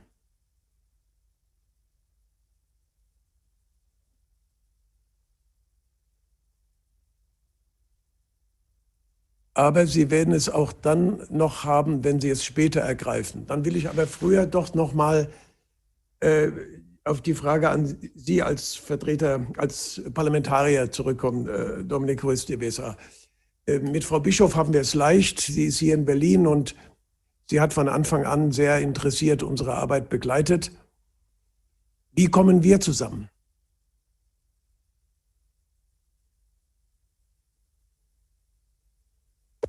Thank you very much, Mr. Chairman. Well, I think you have already proposed at the beginning of the session a contact group of MEPs on this topic. So I think that's a very good idea. And I think there is a strong link, and it's very good that both Gabi and myself and Hannes are here today. And by the way, I agree with everything Hannes has said on the need to be, again, to match our rhetoric with funding and also with clear objectives. But I think the fact that we're making a link here between the field of culture and the field of institutions, which is the field of action mainly of Gabi and myself, this is very important because we need to there is a strong link between education, culture, and citizenship, very strong link. And we have come a long way in terms of political citizenship in Europe, but we need to match it with a stronger cultural citizenship. And this is why earlier I mentioned the importance for me of developing a culture or cultural union that focuses on promoting European values through culture. And also, I think I read in your agenda for action that you say we need not just creativity in Europe, but also creativity for Europe, right? So this is precisely what I'm talking about. We need to mobilize culture and creativity in Europe for the promotion of European values. And as our Polish colleague has said, culture and education cannot be given entirely to nation states. They have their role, but there is a European dimension of culture and there is a European dimension of education. And in this field, we need the financial resources and also the legal and institutional capability to act, even if it's in a very targeted and very well, limited, way. But we need to be able to act. I think the European Bauhaus project, if we don't limit it to the question of climate change and building an architecture, has the potential to be this cultural union. We need to involve also, writers, poets, or all kind of artists, not just architects and designers. And I totally agree that this is also your focus, that we have to act in a bottom-up fashion. And I think there is no contradiction with providing institutional support to the initiatives that come from the grassroots level. Thank you.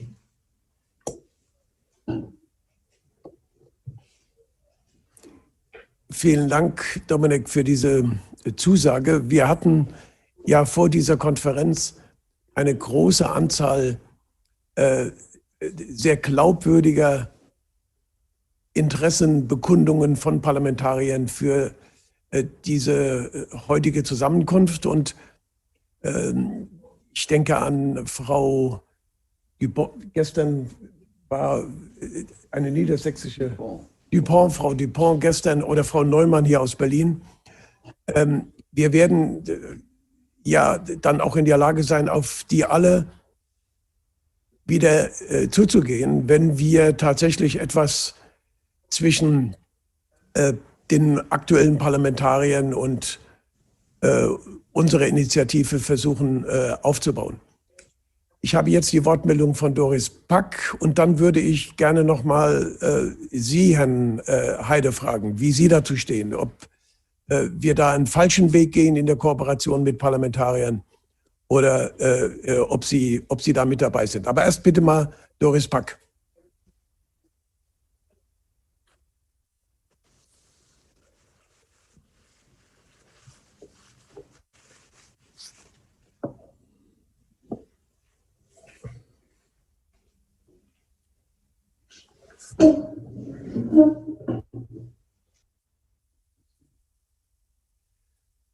Doris, haben wir dich verloren? Du warst gerade noch da. Bin ich noch da? Jetzt bist du da. Bin ich noch? Ja, so wichtig war es jetzt nicht. Ich wollte nur, weil ich das vorhin nicht angesprochen hatte, ich meine, wir sollten alle unsere Möglichkeiten, die wir haben, auch zusammenkommen, eben wie wir es heute tun, doch in den nächsten Wochen und Monaten darauf verwenden, dass wir diese Konferenz, die ja stattfinden wird, ob im Juni oder später, dass wir dazu arbeiten. Denn wir haben so viele Kapazitäten. Wenn ich an heute Morgen denke, ist es ungeheuer interessant, heute Morgen auch zuzuhören und zu sehen, wie viele Möglichkeiten wir noch gar nicht richtig ausgesprochen haben und auf Papier gebracht haben. Also ich wäre bereit, gerne mit vielen anderen, bin ich der Meinung, die sind auch bereit, in den nächsten Monaten, vielleicht in einer gewissen Abstand von ein paar Wochen, immer wieder zusammenzukommen, um dann etwas in der Hand zu haben, was wir auch den Kolleginnen und Kollegen, die aktiv im Parlament sind, geben können, damit die dann auch wirklich vielleicht in der Vorbereitung dieser Konferenz zusammen mit uns etwas bewirken können. Ich meine, wir haben so viel Kapazitäten seit Jahren aufgebaut. Es wäre schade, wenn wir das jetzt einfach nicht gebrauchen würden. Und ich wollte es nur noch mal anregen, weil ich auch gehört habe, einige von Ihnen sind sehr daran interessiert. Wir hatten ja zu meiner Zeit auch eine Arbeitsgruppe der Parlamentarier im Parlament zum Thema Give Europe a Soul. Ich erinnere gerne daran. Es waren ja einige, die heute auch hier sind, dabei. Ich glaube nicht, dass wir es schaffen werden, so etwas jetzt noch mal im Parlament zu installieren. Aber wenn wir es über Video machen können und indem wir auch einige Kollegen, die heute hier sind und die vielleicht beim nächsten Mal dabei sein können, hineinbringen können in so eine Diskussion, glaube ich, können wir wirklich was erreichen. Danke. Vielen Dank, Doris. So werden wir es wirklich uns vornehmen. Soweit unsere Kräfte reichen, muss ich eben bei der Fülle dessen, was wir heute gehört haben und was uns eigentlich auf Ideen und Macht doch mal bringen sollte, da kann man ja auch schwindelig werden. Aber wir werden versuchen, diesen ersten Schwindel zu überwinden.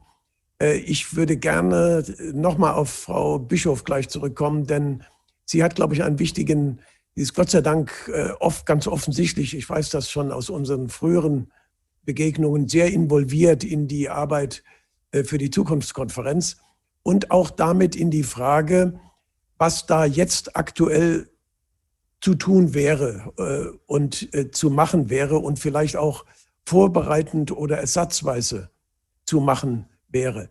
Da habe ich vorhin sehr genau zugehört, Frau Bischof, was Sie gesagt haben. Das werden wir für uns nutzen. Es bleibt aber noch die Frage, ob wir mit Manuel, sage ich immer, hier gibt es einen Manuel Heide. Das hier ist Hannes Heide, auf den kommt es nur an. Und der muss uns jetzt sagen, ob er dabei ist oder uns jede Illusion rauben.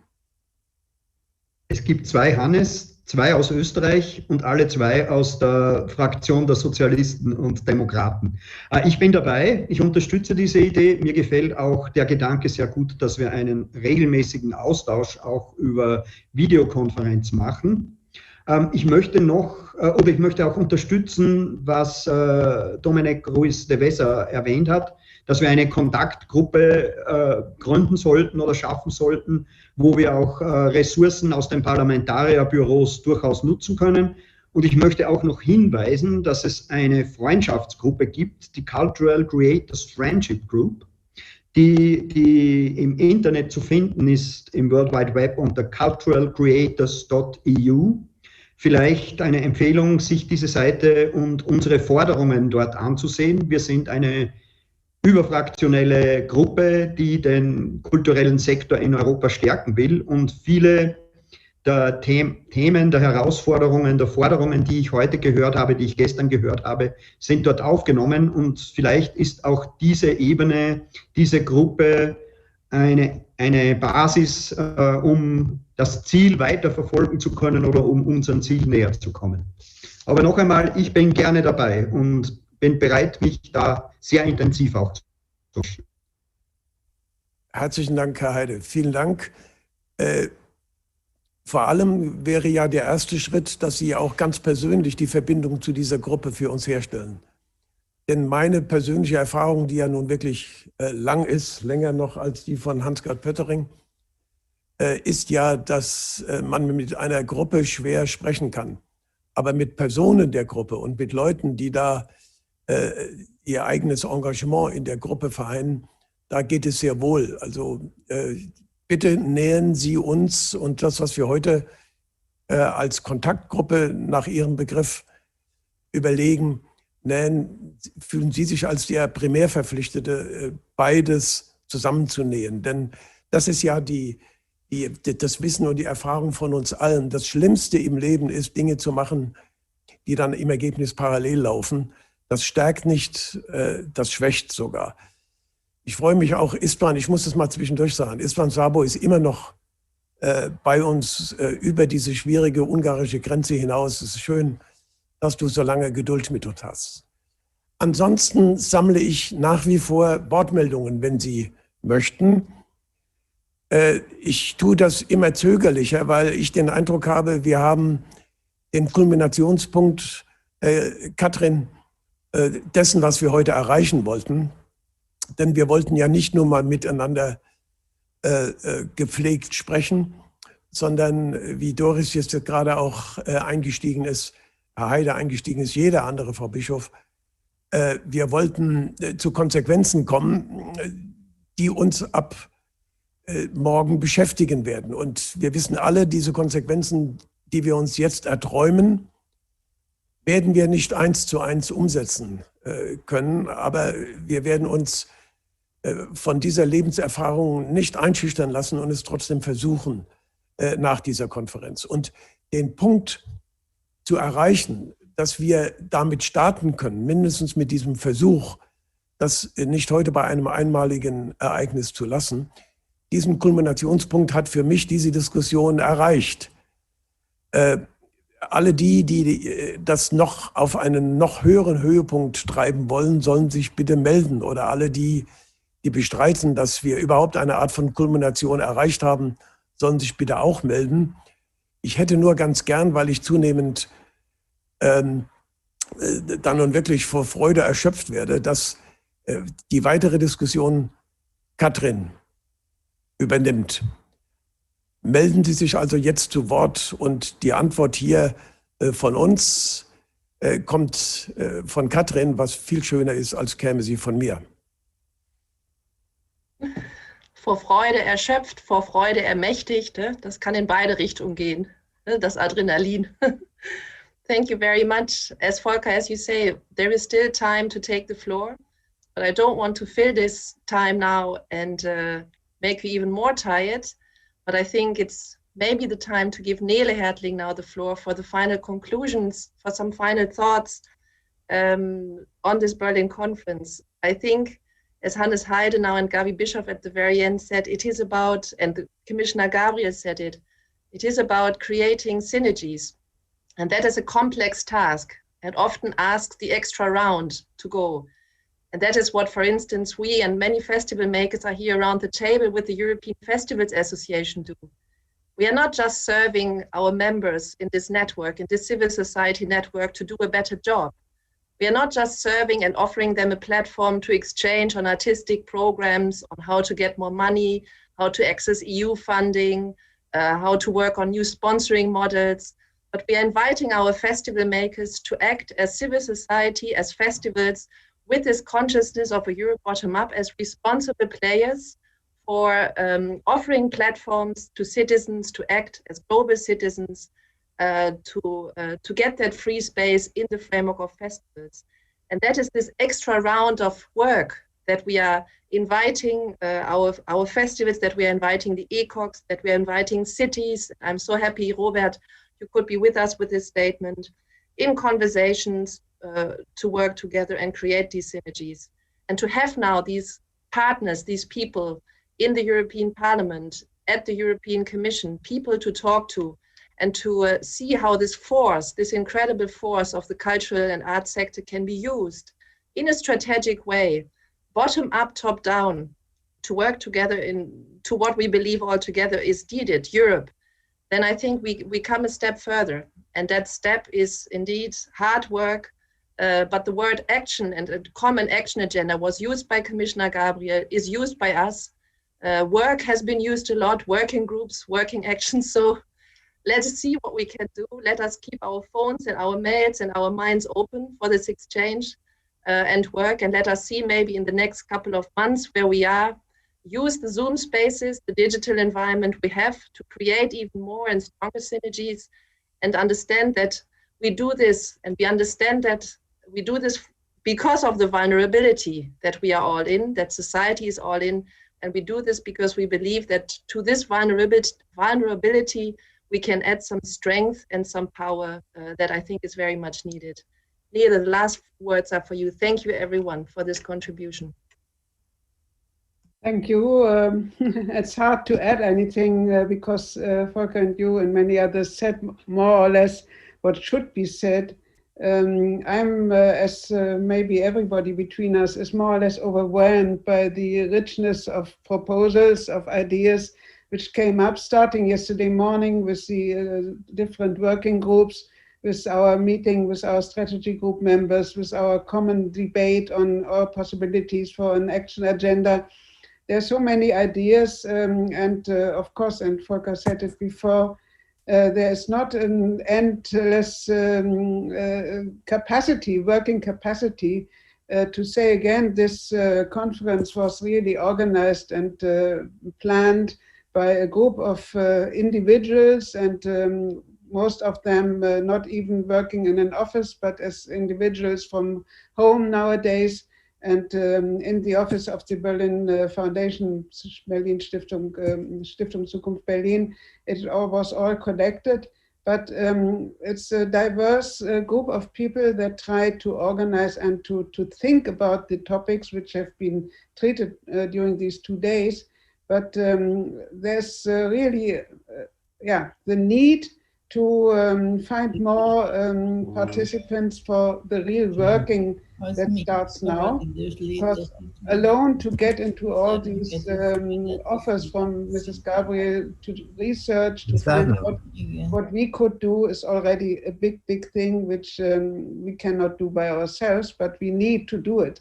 So my appeal goes to as many people as possible to somehow get together to do what we have to do. And Doris Pack suggested to create a platform in the Stiftung. There's the idea of a platform, and we as a Soul for Europe, we already promised each other to go on as soon as possible, really to get together on a regular kind of meeting to develop our ideas, which are not just only practical, but also on the background of all these ideas, questions like what does it mean when we talk about Europe, about bottom-up, what also Steve Austin has mentioned. There's a lot to do, to think, but also a lot to do. And I would just mention again that the deeper you go down to the bottom-up people, and speaking about young generation, we all have to take into our consciousness, it's a very difficult time for this young generation. There are always, people always say, okay, you are not really behaving well in the corona time, you do only parties and festival, drinking and meetings, but this young generation, including a lot of artists and cultural workers, is losing a lot of their existence, a lot of their hopes for the future, and they're in a really, really difficult situation. So the more we think of them, the more we have to find ways to include them in our way by really finding ways to support their existence. It's not just to support them as a generation, but their existence is really in danger. So we need to find answers on many levels. We need to find partners, and I'm really happy about all these promises of partnership, but I repeat myself, we have to act on those. So it's a big hope. We finish this conference, the big hope of really cooperation, of really the chance to talk about all the words we use, dialogue, working together, tolerance, sustainability. It's all big words, but we have to fill them with content and to fill them with work. So again, I repeat myself, my appeal is follow everybody who is offering a kind of cooperation. I really hope we can somehow use all the material we gathered over these 2 days, putting it in the social media or whatever. We have to find a way, because it would be a pity to lose all the input we had over these 2 days just for the people who were there. This is another work to be done, but it could be a basis again to find more partners, people that could not participate yesterday and today. And I think we need all of those who are interested. So I hope you will get home, or you are home, but you will take everything you heard into account for your next days, weeks, and months. And I hope we can really join all these ideas in the next meeting, digital, or hopefully in a not too far time also personally. But again, the digital need, for which we had all been very much afraid in the beginning, worked well. And I think we had the chance through this digital format to have even many more people present. And that is unfortunately a positive result. I would love to see you all around us in life. But again, thank you for participating. Thank you for taking all this in your consideration. Thank you for thinking of working on all that now as the next thing we start tomorrow. Thank you all and goodbye.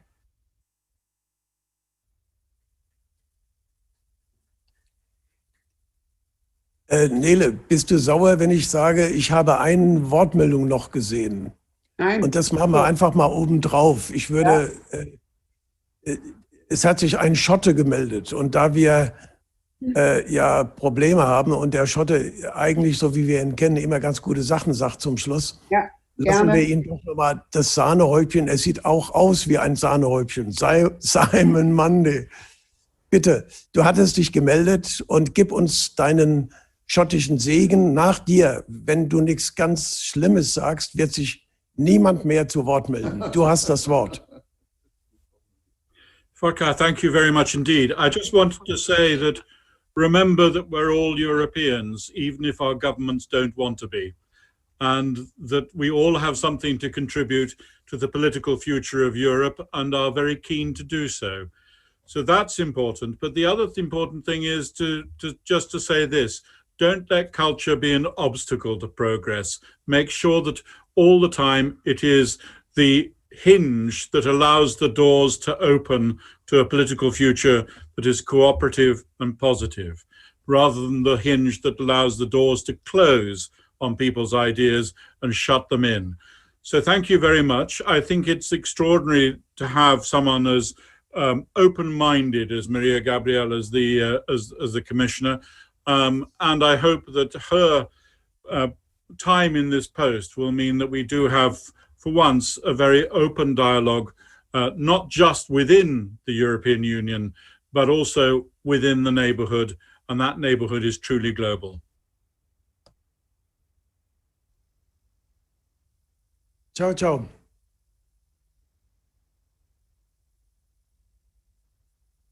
Thank you very much.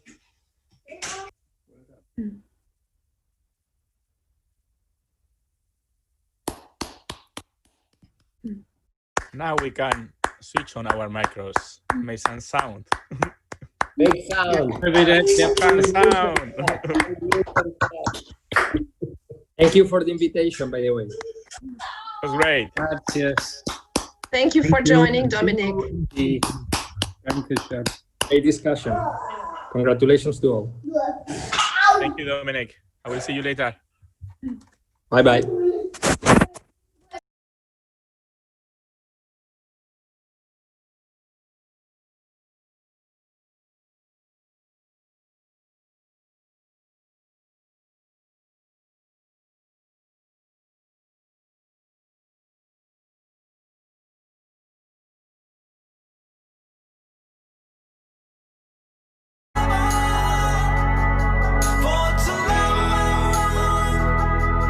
For